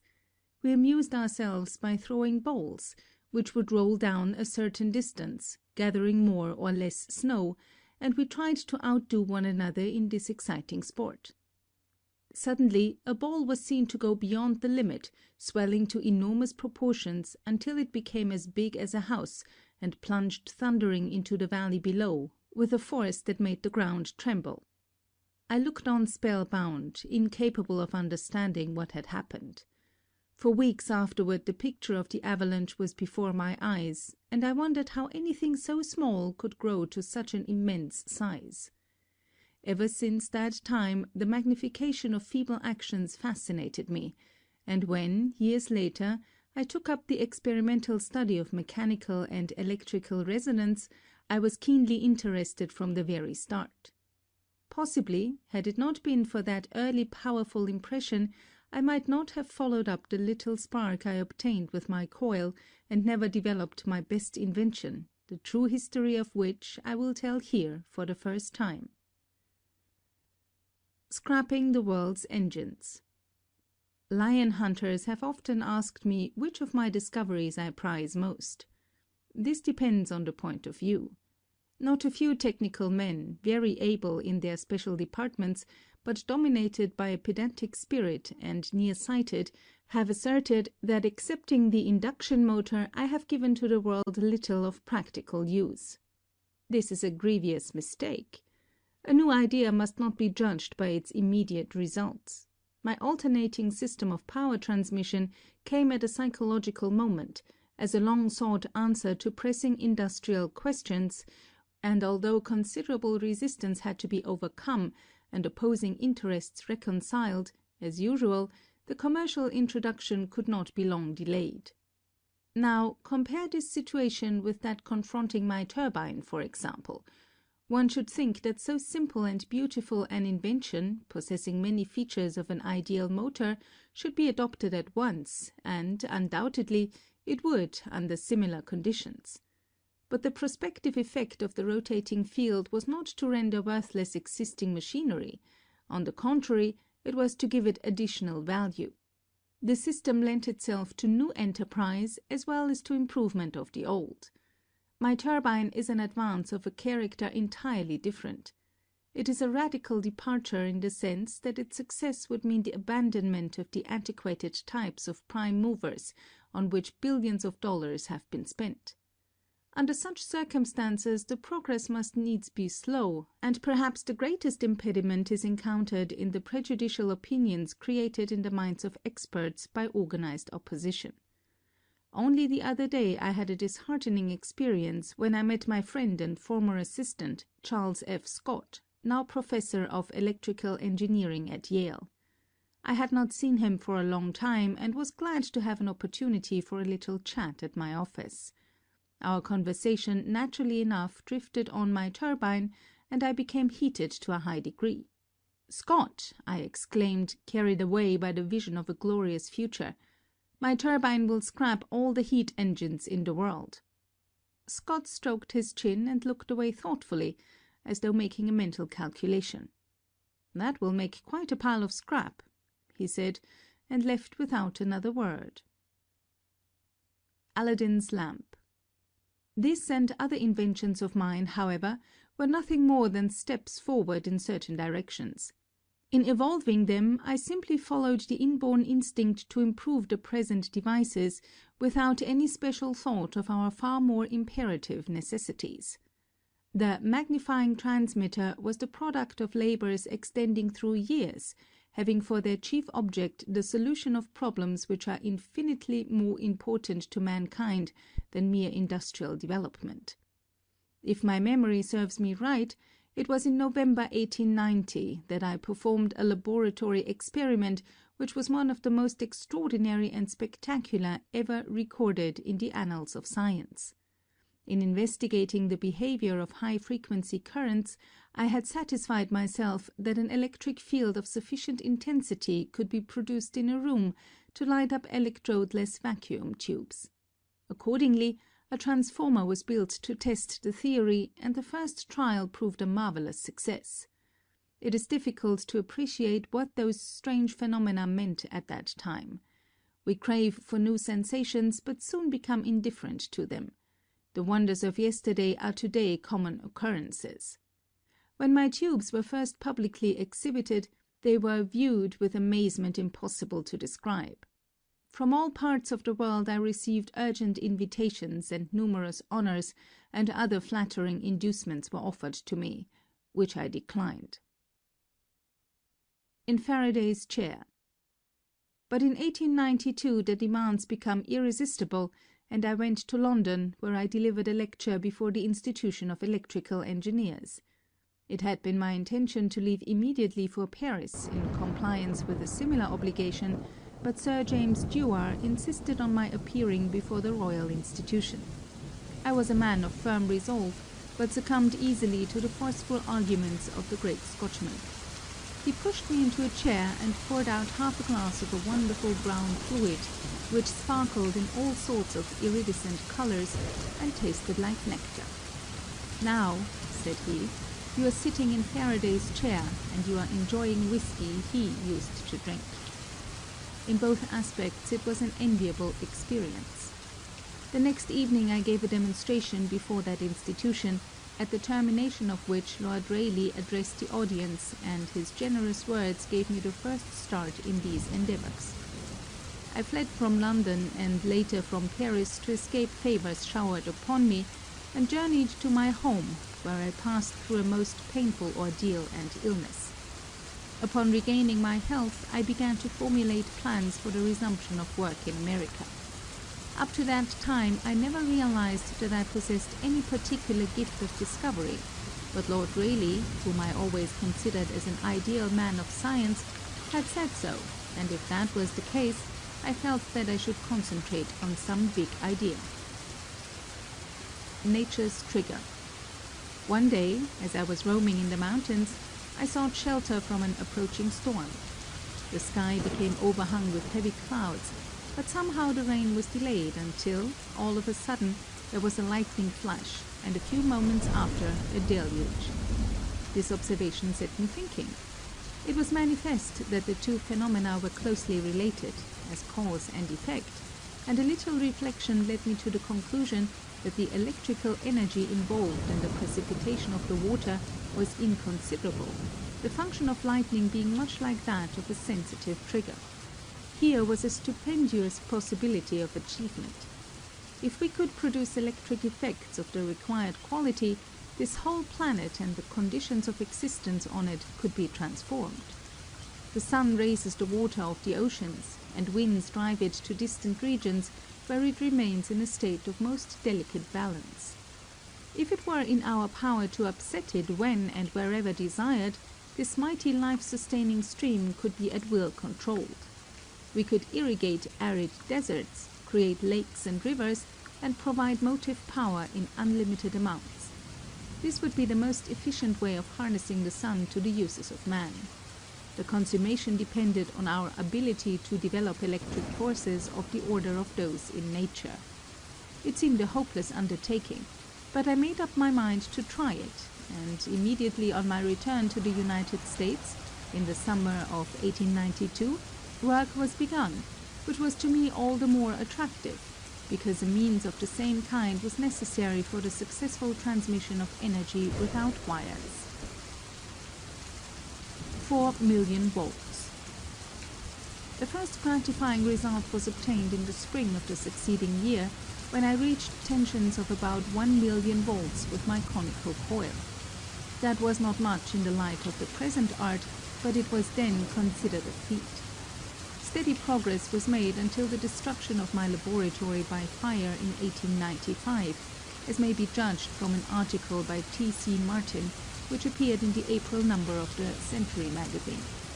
This calamity set me back in many ways, and most of that year had to be devoted to planning and reconstruction. However, as soon as circumstances permitted, I returned to the task. Although I knew that higher electromotive forces were attainable with apparatus of larger dimensions, I had an instinctive perception that the object could be accomplished by the proper design of a comparatively small and compact transformer. In carrying on tests with a secondary in the form of a flat spiral, as illustrated in my patents, the absence of streamers surprised me, and it was not long before I discovered that this was due to the position of the turns and their mutual action. Profiting from this observation, I resorted to the use of a high-tension conductor, with turns of considerable diameter sufficiently separated to keep down the distributed capacity, while at the same time preventing undue accumulation of the charge at any point. The application of this principle enabled me to produce pressures of 4 million volts, which was about the limit obtainable in my new laboratory at Houston Street, as the discharges extended through a distance of 16 feet. A photograph of this transmitter was published in the Electrical Review of November 1898. In order to advance further along this line, I had to go into the open, and in the spring of 1899, having completed preparations for the erection of a wireless plant, I went to Colorado, where I remained for more than 1 year. Here I introduced other improvements and refinements, which made it possible to generate currents of any tension that may be desired. Those who are interested will find some information in regard to the experiments I conducted there in my article, The Problem of Increasing Human Energy, in the Century magazine of June 1900, to which I have referred on a previous occasion. the magnifying transmitter. I have been asked by the electrical experimenter to be quite explicit on this subject, so that my young friends among the readers of the magazine will clearly understand the construction and operation of my magnifying transmitter and the purposes for which it is intended. Well then, in the first place it is a resonant transformer with a secondary in which the parts charged to a high potential are of considerable area and arranged in space along ideal enveloping surfaces of very large radii of curvature and at proper distances from one another, thereby ensuring a small electric surface density everywhere so that no leak can occur even if the conductor is bare. It is suitable for any frequency, from a few to many thousands of cycles per second, and can be used in the production of currents of tremendous volume and moderate pressure, or of smaller amperage and immense electromotive force. The maximum electric tension is merely dependent on the curvature of the surfaces on which the charged elements are situated and the area of the latter. 100 million volts possible. Judging from my past experience, as much as 100 million volts are perfectly practicable. On the other hand, currents of many thousands of amperes may be obtained in the antenna. A plant of but very moderate dimensions is required for such performances. Theoretically, a terminal of less than 90 feet in diameter is sufficient to develop an electromotive force of that magnitude, while for antenna currents of from 2000 to 4000 amperes at the usual frequencies, it need not be larger than 30 feet in diameter.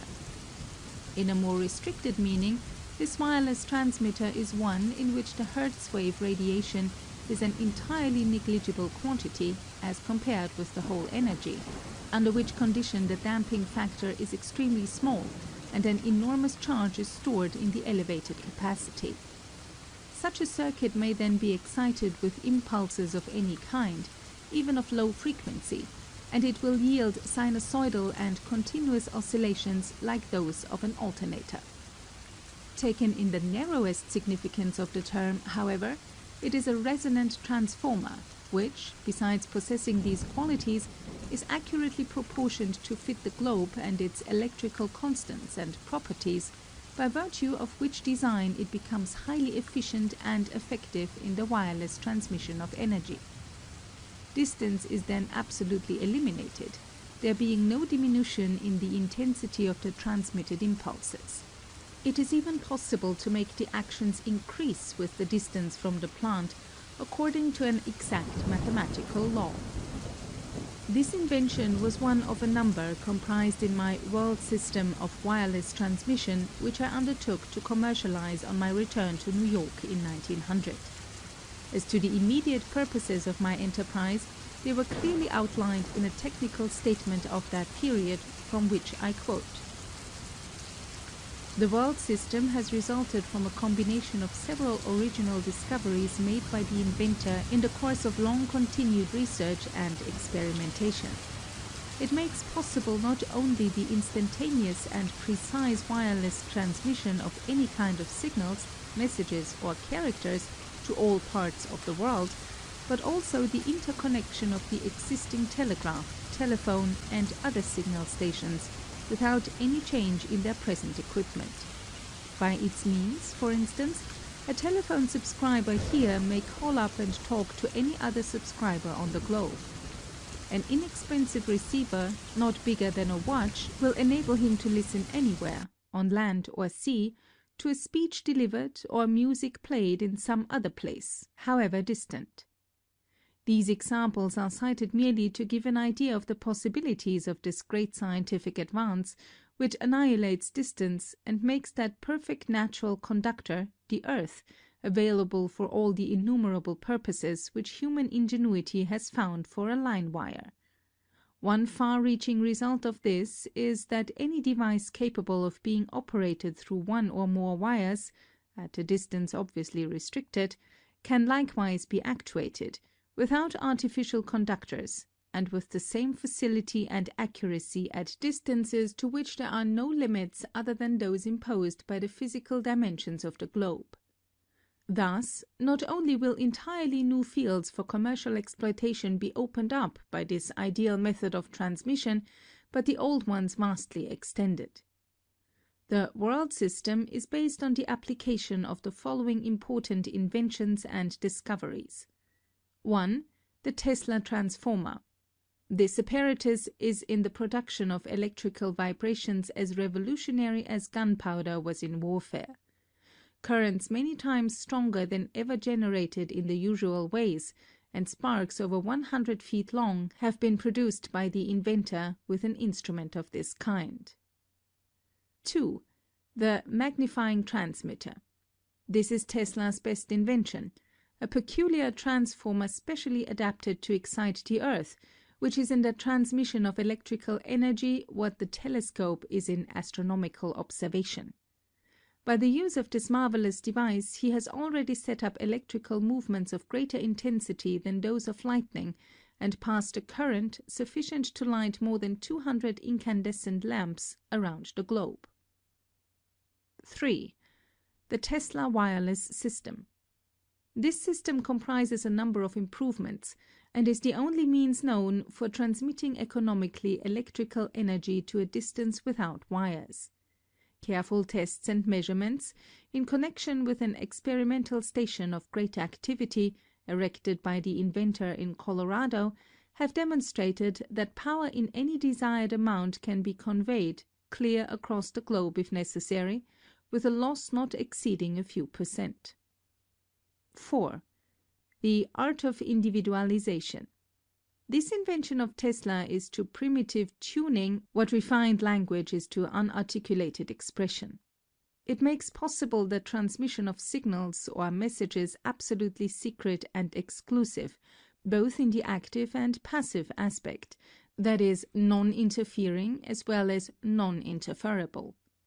Each signal is like an individual of unmistakable identity, and there is virtually no limit to the number of stations or instruments which can be simultaneously operated without the slightest mutual disturbance.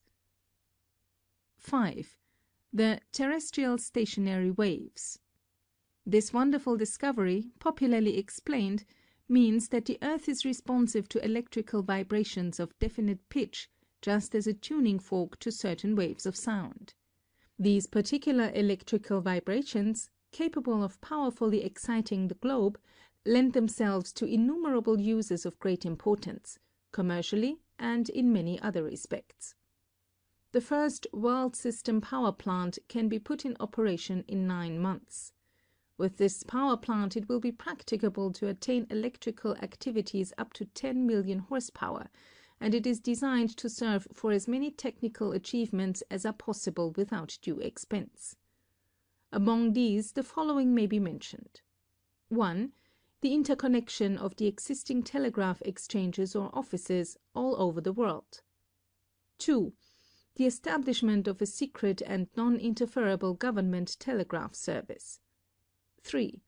The interconnection of all the present telephone exchanges or offices on the globe. 4. The universal distribution of general news by telegraph or telephone in connection with the press. 5. The establishment of such a world system of intelligence transmission for exclusive private use. 6. The interconnection and operation of all stock tickers of the world. 7. The establishment of a world system of musical distribution, etc. 8. The universal registration of time by cheap clocks indicating the hour with astronomical precision and requiring no attention whatever. 9. The world transmission of typed or handwritten characters, letters, checks, etc. 10. The establishment of a universal marine service enabling the navigators of all ships to steer perfectly without compass, to determine the exact location, hour, and speed, to prevent collisions and disasters, etc. 11. The inauguration of a system of world printing on land and sea. 12. The world reproduction of photographic pictures and all kinds of drawings or records. I also proposed to make demonstrations in the wireless transmission of power on a small scale, but sufficient to carry conviction. Besides these, I referred to other and incomparably more important applications of my discoveries, which will be disclosed at some future date. A plant was built on Long Island with a tower 187 feet high, having a spherical terminal about 68 feet in diameter. These dimensions were adequate for the transmission of virtually any amount of energy. Originally only from 200 to 300 kilowatts were provided, but I intended to employ later several thousand horsepower. The transmitter was to emit a wave complex of special characteristics, and I had devised a unique method of telephonic control of any amount of energy. The tower was destroyed 2 years ago, but my projects are being developed and another one, improved in some features, will be constructed. On this occasion I would contradict the widely circulated report that the structure was demolished by the government, which owing to war conditions might have created prejudice in the minds of those who may not know that the papers, which 30 years ago conferred upon me the honor of American citizenship, are always kept in a safe, while my orders, diplomas, degrees, gold medals, and other distinctions are packed away in old trunks. If this report had a foundation, I would have been refunded a large sum of money, which I expended in the construction of the tower. On the contrary, it was in the interest of the government to preserve it, particularly as it would have made possible, to mention just one valuable result, the location of a submarine in any part of the world. My plant, services, and all my improvements have always been at the disposal of the officials, and ever since the outbreak of the European conflict, I have been working at a sacrifice on several inventions of mine relating to aerial navigation, ship propulsion, and wireless transmission, which are of the greatest importance to the country. Those who are well informed know that my ideas have revolutionized the industries of the United States, and I am not aware that there lives an inventor who has been, in this respect, as fortunate as myself, especially as regards the use of his improvements in the war. I have refrained from publicly expressing myself on this subject before, as it seemed improper to dwell on personal matters while all the world was in dire trouble. I would add further, in view of various rumors which have reached me, that Mr. J. Pierpont Morgan did not interest himself with me in a business way, but in the same large spirit in which he has assisted many other pioneers. He carried out his generous promise to the letter, and it would have been most unreasonable to expect from him anything more. He had the highest regard for my attainments, and gave me every evidence of his complete faith in my ability to ultimately achieve what I had set out to do. I am unwilling to accord to some small-minded and jealous individuals the satisfaction of having thwarted my efforts. These men are to me nothing more than microbes of a nasty disease. The project was retarded by laws of nature. The world was not prepared for it. It was too far ahead of time. But the same laws will prevail in the end and make it a triumphal success. End of section 5.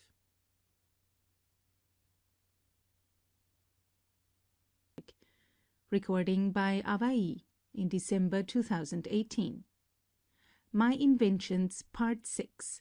The Art of Telatomatics by Nikola Tesla. This article was published in Electrical Experimenter, October 1919.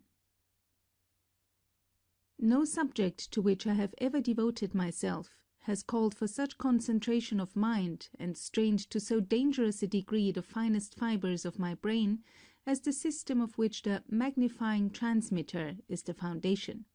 I put all the intensity and vigor of youth in the development of the rotating field discoveries, but those early labors were of a different character.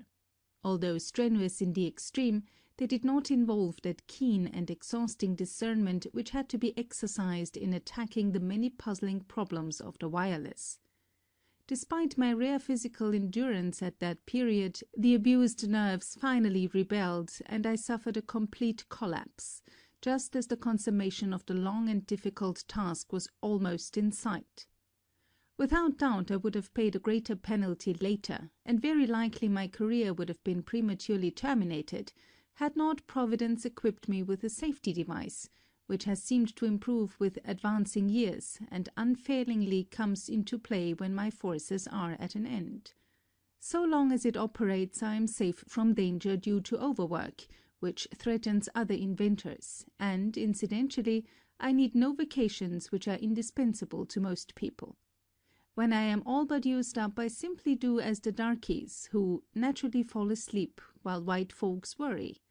To venture a theory out of my sphere, the body probably accumulates little by little a definite quantity of some toxic agent, and I sink into a nearly lethargic state which lasts half an hour to the minute. Upon awakening, I have the sensation as though the events immediately preceding had occurred very long ago, and if I attempt to continue the interrupted train of thought, I feel a veritable mental nausea.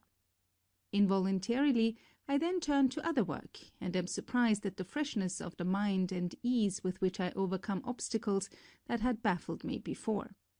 After weeks or months, my passion for the temporarily abandoned invention returns, and I invariably find answers to all the vexing questions with scarcely any effort.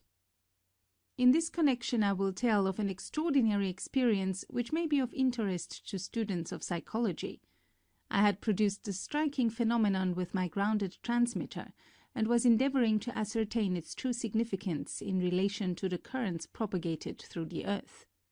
It seemed a hopeless undertaking, and for more than a year I worked unremittingly, but in vain. This profound study so entirely absorbed me that I became forgetful of everything else, even of my undermined health. At last, as I was at the point of breaking down, nature applied the preservative-inducing lethal sleep.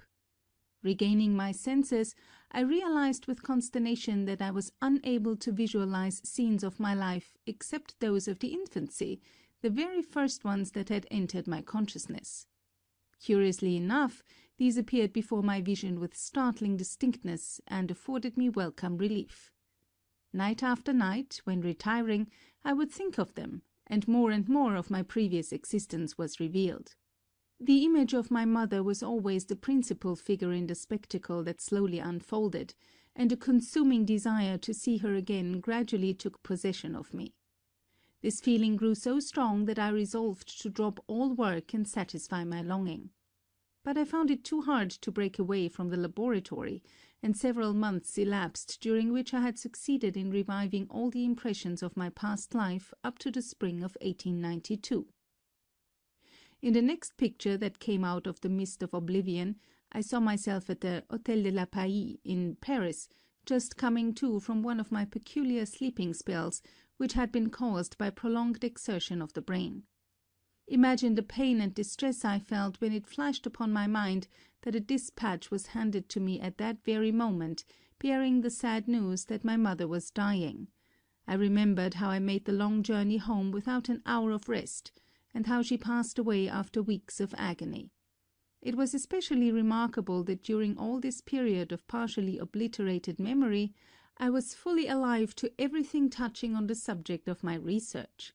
I could recall the smallest details and the least insignificant observations in my experiments, and even recite pages of text and complex mathematical formulae. My belief is firm in a law of compensation. The true rewards are ever in proportion to the labor and sacrifices made. This is one of the reasons why I feel certain that of all my inventions, the magnifying transmitter will prove most important and valuable to future generations. I am prompted to this prediction not so much by thoughts of the commercial and industrial revolution which it will surely bring about, but of the humanitarian consequences of the many achievements it makes possible. Considerations of mere utility weigh little in the balance against the higher benefits of civilization. We are confronted with portentous problems which cannot be solved just by providing for our material existence, however abundantly. On the contrary, progress in this direction is fraught with hazards and perils not less menacing than those born from want and suffering.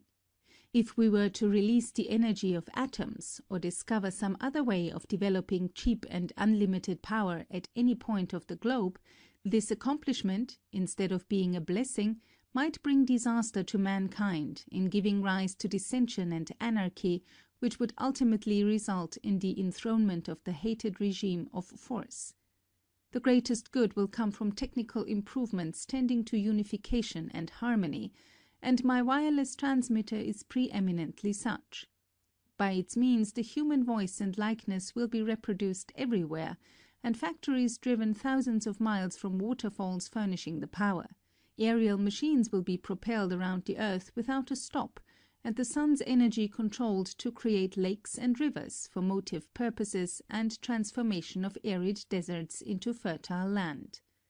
Its introduction for telegraphic, telephonic, and similar uses will automatically cut out the statics and all other interferences which at present impose narrow limits to the application of the wireless.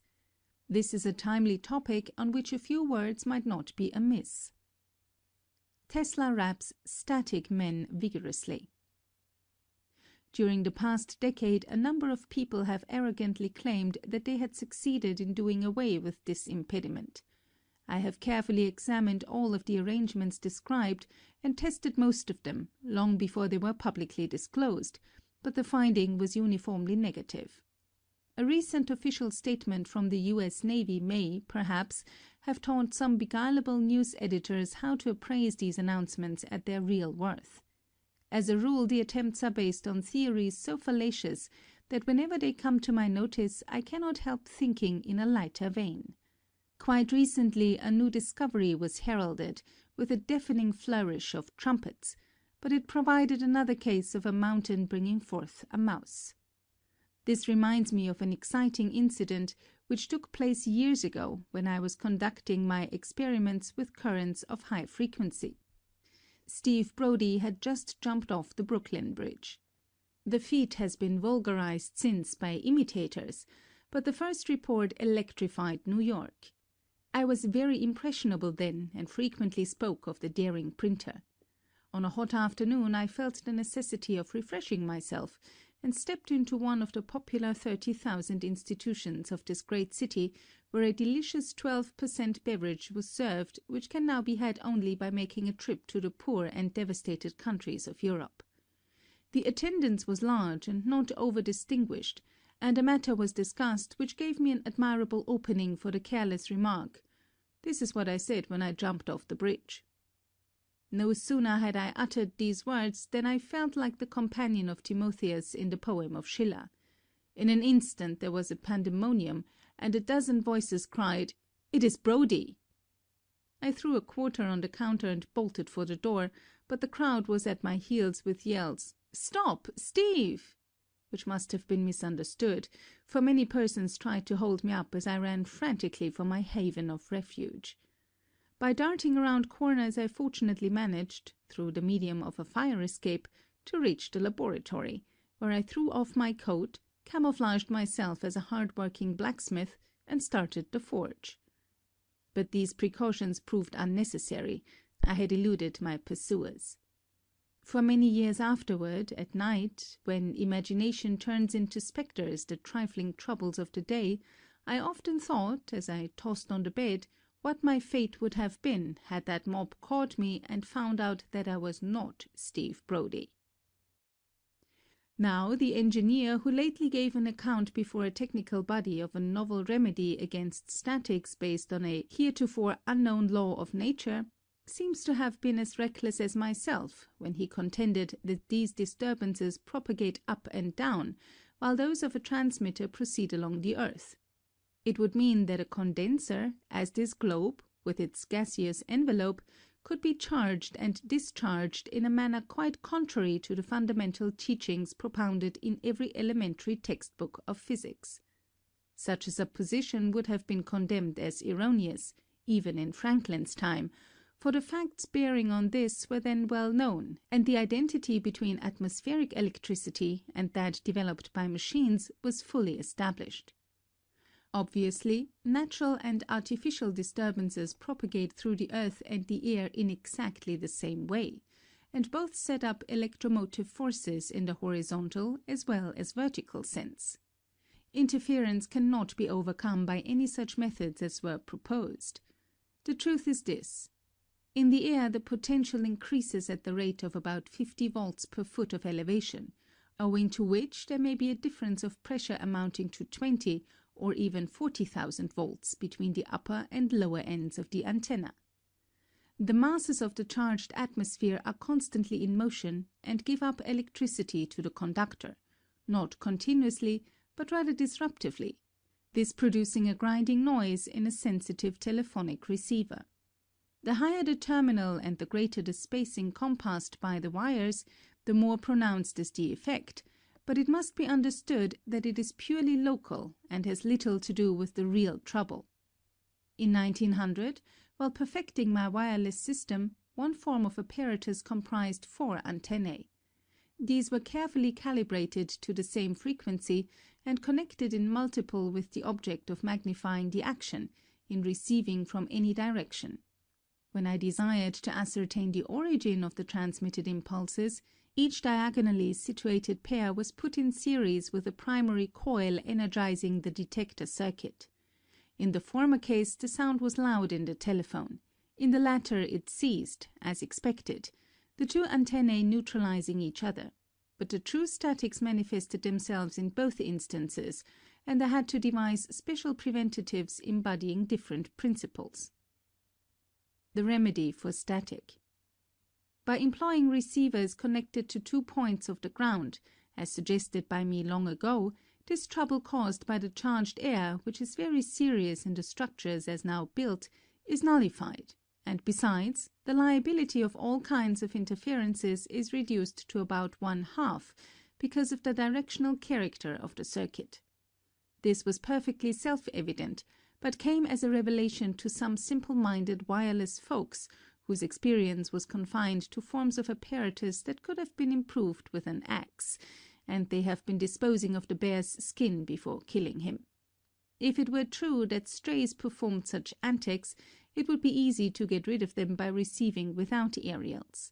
But, as a matter of fact, a wire buried in the ground, which, conforming to this view, should be absolutely immune, is more susceptible to certain extraneous impulses than one placed vertically in the air.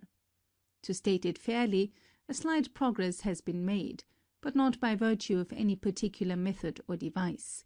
It was achieved simply by discarding the enormous structures, which are bad enough for transmission, but wholly unsuitable for reception, and adopting a more appropriate type of receiver. As I pointed out in a previous article, to dispose of this difficulty for good, a radical change must be made in the system, and the sooner this is done, the better. Radio government control not wanted. It would be calamitous indeed if at this time, when the art is in its infancy, and the vast majority, not excepting even experts, have no conception of its ultimate possibilities, a measure would be rushed through the legislature, making it a government monopoly. This was proposed a few weeks ago by Secretary Daniels, and no doubt that distinguished official has made his appeal to the Senate and House of Representatives with sincere conviction. But universal evidence unmistakably shows that the best results are always obtained in healthful commercial competition. There are, however, exceptional reasons why wireless should be given the fullest freedom of development. In the first place, it offers prospects immeasurably greater and more vital to betterment of human life than any other invention or discovery in the history of man. Then again, it must be understood that this wonderful art has been, in its entirety, evolved here, and can be called American with more right and propriety than the telephone, the incandescent lamp, or the aeroplane. Enterprising press agents and stock jobbers have been so successful in spreading misinformation that even so excellent a periodical as the Scientific American accords the chief credit to a foreign country. The Germans, of course, gave us the Hertz waves, and the Russian, English, French, and Italian experts were quick in using them for signaling purposes. It was an obvious application of the new agent, and accomplished with the old classical and unimproved induction coil, scarcely anything more than another kind of heliography. The radius of transmission was very limited, the results attained of little value, and the Hertz oscillations, as a means for conveying intelligence, could have been advantageously replaced by sound waves, which I advocated in 1891. Moreover, All of these attempts were made 3 years after the basic principles of the wireless system, which is universally employed today, and its potent instrumentalities had been clearly described and developed in America. No trace of those Hertzian appliances and methods remains today. We have proceeded in the very opposite direction, and what has been done is the product of the brains and efforts of citizens of this country. The fundamental patents have expired, and the opportunities are open to all. The chief argument of the Secretary is based on interference. According to his statement, reported in the New York Herald of July 29th, signals from a powerful station can be intercepted in every village of the world. In view of this fact, which was demonstrated in my experiments of 1900, it would be of little use to impose restrictions in the United States. America first. As throwing light on this point, I may mention that only recently an odd-looking gentleman called on me with the object of enlisting my services in the construction of world transmitters in some distant land. "We have no money," he said, "but carloads of solid gold, and we will give you a liberal amount." I told him that I wanted to see first what will be done with my inventions in America, and this ended the interview. But I am satisfied that some dark forces are at work, and as time goes on, the maintenance of continuous communication will be rendered more difficult. The only remedy is a system immune against interruption. It has been perfected, it exists, and all that is necessary is to put it in operation. The terrible conflict is still uppermost in the minds, and perhaps the greatest importance will be attached to the magnifying transmitter as a machine for attack and defense, more particularly in connection with telautomatics. This invention is a logical outcome of observations begun in my boyhood and continued throughout my life. When the first results were published, the Electrical Review started editorially that it would become one of the most potent factors in the advance and civilization of mankind. The time is not distant when this prediction will be fulfilled. In 1898 and 1900 it was offered to the government, and might have been adopted, were I one of those who would go to Alexander's shepherd when they want a favor from Alexander. At that time I really thought that it would abolish war, because of its unlimited destructiveness and exclusion of the personal element of combat. But while I have not lost faith in its potentialities, my views have changed since. The road to permanent peace. War cannot be avoided until the physical cause for its recurrence is removed, and this, in the last analysis, is the vast extent of the planet on which we live. Only through annihilation of distance in every respect, as the conveyance of intelligence, transport of passengers and supplies, and transmission of energy, will conditions be brought about some day, ensuring permanency of friendly relations. What we now want most is closer contact and better understanding between individuals and communities all over the earth, and the elimination of that fanatic devotion to exalted ideals of national egoism and pride, which is always prone to plunge the world into primeval barbarism and strife. No league or parliamentary act of any kind will ever prevent such a calamity. These are only new devices for putting the weak at the mercy of the strong. I have expressed myself in this regard 14 years ago, when a combination of a few leading governments, a sort of holy alliance, was advocated by the late Andrew Carnegie, who may be fairly considered as the father of this idea, having given to it more publicity and impetus than anybody else prior to the efforts of the President. While it cannot be denied that such a pact might be of material advantage to some less fortunate peoples, it cannot attain the chief object sought. Peace can only come as a natural consequence of universal enlightenment and merging of races, and we are still far from this blissful realization. As I view the world of today, in the light of the gigantic struggle we have witnessed, I am filled with conviction that the interests of humanity would be best served if the United States remained true to its traditions and kept out of entangling alliances. Situated as it is, geographically, remote from the theaters of impending conflicts, without incentive to territorial aggrandizement, With inexhaustible resources and immense population thoroughly imbued with the spirit of liberty and right, this country is placed in a unique and privileged position. It is thus able to exert, independently, its colossal strength and moral force to the benefit of all, more judiciously and effectively than as a member of a league. The mechanistic theory of life.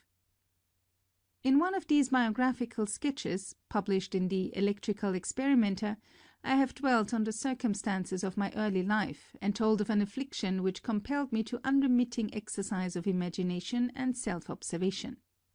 This mental activity, at first involuntary under the pressure of illness and suffering, gradually became second nature, and led me finally to recognize that I was but an automaton devoid of free will in thought and action, and merely responsive to the forces of the environment.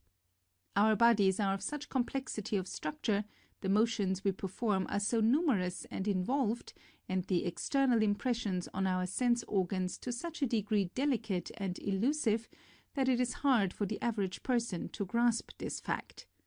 And yet nothing is more convincing to the trained investigator than the mechanistic theory of life which had been, in a measure, understood and propounded by Descartes 300 years ago. But in this time many important functions of our organism were unknown, and, especially with respect to the nature of light and the construction and operation of the eye, philosophers were in the dark. In recent years, the progress of scientific research in these fields has been such as to leave no room for a doubt in regard to this view, on which many works have been published. One of its ablest and most eloquent exponents is, perhaps, Félix Le Dantec, formerly assistant of Pasteur. Professor Jacques Loeb has performed remarkable experiments in heliotropism, clearly establishing the controlling power of light in lower forms of organisms, and his latest book, Forced Movements, is revelatory. But while men of science accept this theory simply as any other that is recognized, to me it is a truth which I hourly demonstrate by every act and thought of mine. The consciousness of the external impression prompting me to any kind of exertion, physical or mental, is ever present in my mind. Only on very rare occasions, when I was in a state of exceptional concentration, have I found difficulty in locating the original impulses. Lack of observation a form of ignorance. The by far greater number of human beings are never aware of what is passing around and within them, and millions fall victims of disease and die prematurely just on this account. The commonest, everyday occurrences appear to them mysterious and inexplicable. One may feel a sudden wave of sadness, and rake his brain for an explanation when he might have noticed that it was caused by a cloud cutting off the rays of the sun. He may see the image of a friend dear to him under conditions which he construed as very peculiar, when only shortly before he has passed him in the street or seen his photograph somewhere. When he loses a collar button, he fusses and swears for an hour, being unable to visualize his previous actions and locate the object directly.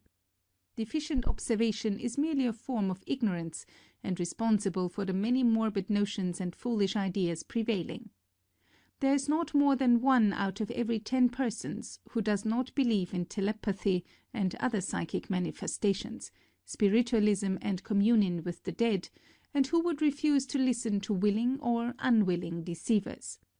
Just to illustrate how deeply rooted this tendency has become even among the clear-headed American population, I may mention a comical incident. Psychic phenomena in the manufacture of flivvers. Shortly before the war, when the exhibition of my turbines in this city elicited widespread comment in the technical papers, I anticipated that there would be a scramble among manufacturers to get hold of the invention, and I had particular designs on that man from Detroit who has an uncanny faculty for accumulating millions. So confident was I that he would turn up some day that I declared this as certain to my secretary and assistants.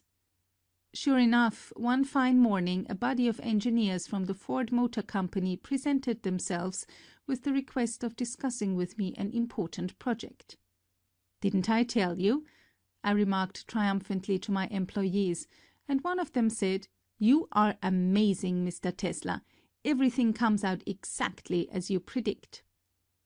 As soon as these hard-headed men were seated, I, of course, immediately began to extol the wonderful features of my turbine, when the spokesman interrupted me and said, "We know all about this, but we are on a special errand. We have formed a psychological society for the investigation of psychic phenomena, and we want you to join us in this undertaking." I suppose those engineers never knew how near they came to being fired out of my office. Confuting Spiritism. Ever since I was told by some of the greatest men of the time, leaders in science whose names are immortal, that I am possessed of an unusual mind, I bent all my thinking faculties on the solution of great problems regardless of sacrifice. For many years I endeavored to solve the enigma of death, and watched eagerly for every kind of spiritual indication. But only once in the course of my existence have I had an experience which momentarily impressed me as supernatural. It was at the time of my mother's death. I had become completely exhausted by pain and long vigilance, and one night was carried to a building about 2 blocks from our home. As I lay helpless there, I thought that if my mother died while I was away from her bedside, she would surely give me a sign. 2 or 3 months before, I was in London in company with my late friend Sir William Crookes, when spiritualism was discussed, and I was under the full sway of these thoughts. I might not have paid attention to other men, but was susceptible to his arguments, as it was his epochal work on radiant matter, which I had read as a student, that made me embrace the electrical career. I reflected that the conditions for a look into the beyond were most favorable, for my mother was a woman of genius and particularly excelling in the powers of intuition. During the whole night every fibre in my brain was strained in expectancy, but nothing happened until early in the morning, when I fell in a sleep, or perhaps a swoon, and saw a cloud carrying angelic figures of marvellous beauty, one of whom gazed upon me lovingly and gradually assumed the features of my mother. The appearance slowly floated across the room and vanished, and I was awakened by an indescribably sweet song of many voices. In that instant a certitude which no words can impress came upon me that my mother had just died. And that was true. I was unable to understand the tremendous weight of the painful knowledge I received in advance, and wrote a letter to Sir William Crookes while still under the domination of these impressions and in poor bodily health. When I recovered, I sought for a long time the external cause of this strange manifestation, and, to my great relief, I succeeded after many months of fruitless effort. I had seen the painting of a celebrated artist, representing allegorically one of the seasons in the form of a cloud with a group of angels, which seemed to actually float in the air, and this had struck me forcefully. It was exactly the same that appeared in my dream, with the exception of my mother's likeness. The music came from the choir in the church nearby at the early Mass of Easter morning, explaining everything satisfactorily in conformity with scientific facts. This occurred long ago, and I have never had the faintest reason since to change my views on psychical and spiritual phenomena, for which there is absolutely no foundation. The belief in these is the natural outgrowth of intellectual development. Religious dogmas are no longer accepted in their orthodox meaning, but every individual clings to faith in a supreme power of some kind. We all must have an ideal to govern our conduct and ensure contentment, but it is immaterial whether it be one of creed, art, science, or anything else, so long as it fulfills the function of a dematerializing force. It is essential to the peaceful existence of humanity as a whole that one common conception should prevail. Tesla's astounding discovery. While I have failed to obtain any evidence in support of the contentions of psychologists and spiritualists, I have proved to my complete satisfaction the automatism of life, not only through continuous observations of individual actions, but even more conclusively through certain generalizations.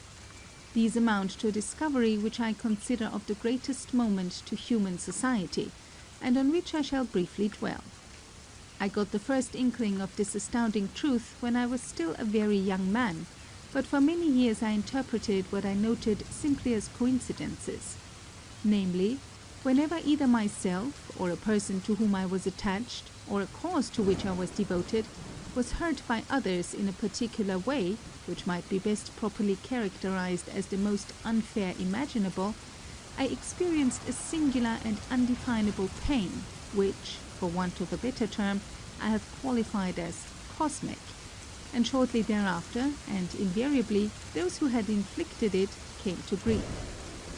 After many such cases, I confided this to a number of friends, who had the opportunity to convince themselves of the truth of the theory which I have gradually formulated, and which may be stated in the following few words. Our bodies are of similar construction and exposed to the same external influences. This results in likeness of response and concordance of the general activities on which all our social and other rules and laws are based.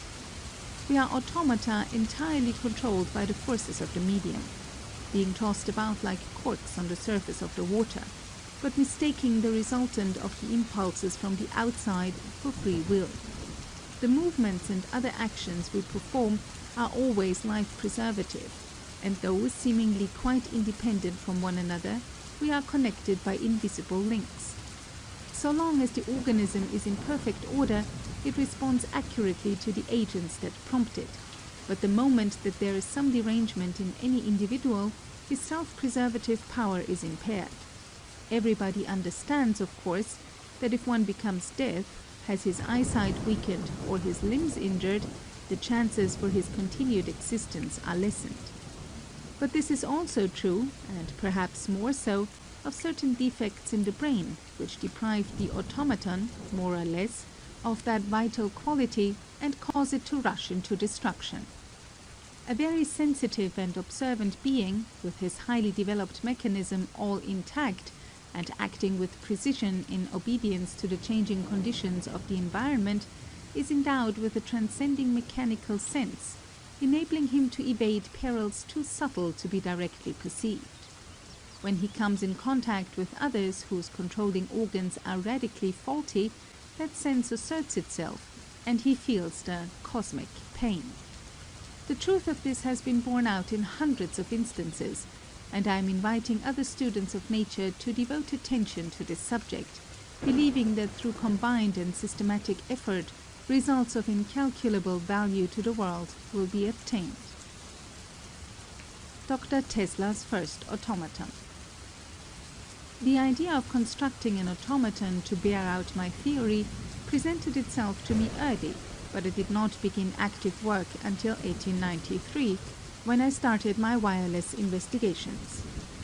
During the succeeding 2 or 3 years, a number of automatic mechanisms, to be actuated from a distance, were constructed by me and exhibited to visitors in my laboratory. In 1896, however, I designed a complete machine capable of a multitude of operations, but the consummation of my labors was delayed until late 1897. This machine was illustrated and described in my article in the Century magazine of June 1900 and other periodicals of that time, and, when first shown in the beginnings of 1898, it created a sensation such as no other invention of mine has ever produced.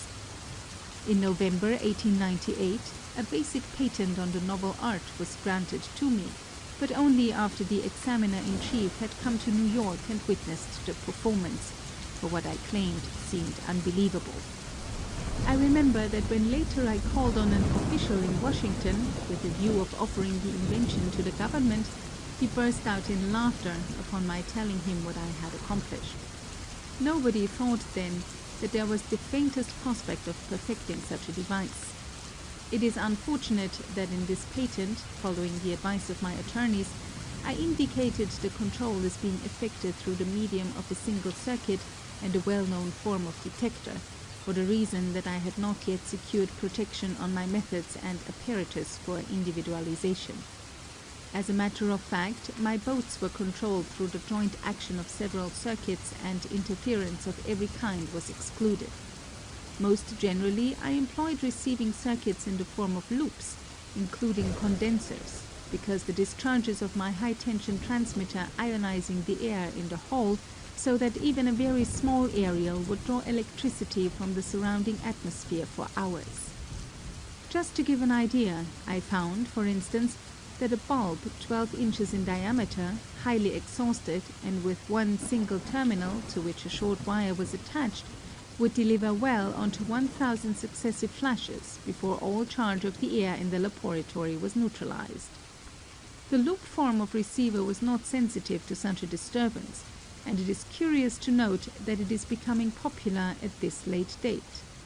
In reality, it collects much less energy than the aerials or a long-grounded wire, but it so happens that it does away with a number of defects inherent to the present wireless devices.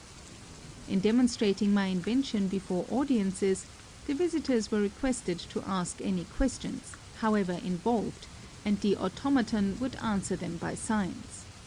This was considered magic at that time, but was extremely simple, for it was myself who gave the replics by means of the device. At the same period, another larger tetotomatic boat was constructed, a photograph of which is shown in this number of the Electrical Experimenter. It was controlled by loops, having several turns placed in the hull, which was made entirely watertight and capable of submergence. The apparatus was similar to that used in the first, with the exception of certain special features I introduced, as, for example, incandescent lamps which afforded a visible evidence of the proper functioning of the machine. Telautomatics of the future. These automata, controlled within the range of vision of the operator, were, however, the first and rather crude steps in the evolution of the art of telautomatics as I had conceived it. The next logical improvement was its application to automatic mechanisms beyond the limits of vision and at a great distance from the center of control, and I have ever since advocated their employment as instruments of warfare in preference to guns. The importance of this now seems to be recognized, if I am to judge from casual announcements through the press of achievements which are said to be extraordinary, but contain no merit of novelty whatever. In an imperfect manner it is practicable, with the existing wireless plants, to launch an aeroplane, have it follow a certain approximate course, and perform some operation at a distance of many hundreds of miles. A machine of this kind can also be mechanically controlled in several ways, and I have no doubt that it may prove of some usefulness in war. But there are, to my best knowledge, no instrumentalities in existence today with which such an object could be accomplished in a precise manner. I have devoted years of study to this matter, and have evolved means, making such and greater wonders easily realizable. As stated on a previous occasion, when I was a student at college, I conceived a flying machine quite unlike the present ones. The underlying principle was sound, but could not be carried into practice for want of a prime mover of sufficiently great activity. In recent years I have successfully solved this problem, and I am now planning aerial machines devoid of sustaining planes, ailerons, propellers, and other external attachments, which will be capable of immense speeds, and are very likely to furnish powerful arguments for peace in the near future. Such a machine, sustained and propelled entirely by reaction, is shown on one of the pages, and is supposed to be controlled either mechanically or by wireless energy. By installing proper plants, it will be practicable to project a missile of this kind into the air and drop it almost on the very spot designated, which may be thousands of miles away. But we are not going to stop at this. Telautomata will be ultimately produced, capable of acting as if possessed of their own intelligence, and their advent will create a revolution. As early as 1898, I proposed to representatives of a large manufacturing concern the construction and public exhibition of an automobile carriage, which, left to itself, would perform a great variety of operations, involving something akin to judgment. But my proposal was deemed chimerical at that time, and nothing came from it. At present, many of the ablest minds are trying to devise expedients for preventing a repetition of the awful conflict which is only theoretically ended, and the duration and main issues of which I have correctly predicted in an article printed in The Sun of December 20th, 1914. The proposed league is not a remedy, but, on the contrary, in the opinion of a number of competent men, may bring about results just the opposite. It is particularly regrettable that a punitive policy was adopted in framing the terms of peace, because a few years hence it will be possible for nations to fight without armies, ships, or guns, by weapons far more terrible, to the destructive action and range of which there is virtually no limit. Any city, at a distance whatsoever from the enemy, can be destroyed by him, and no power on earth can stop him from doing so. If we want to avert an impending calamity and a state of things which may transform this globe into an inferno, we should push the development of flying machines and wireless transmission of energy without an instant's delay, and with all the power and resources of the nation. End of section 6. And finally, we have a gift for you that is tricks to reduce your electricity bill by at least 75%. And the way to complete energy independence, get rid of the monopoly of big energy. You will never have to pay for electricity. Method, amplify electricity to make output power greater than input power. See link in description. Thanks for watching.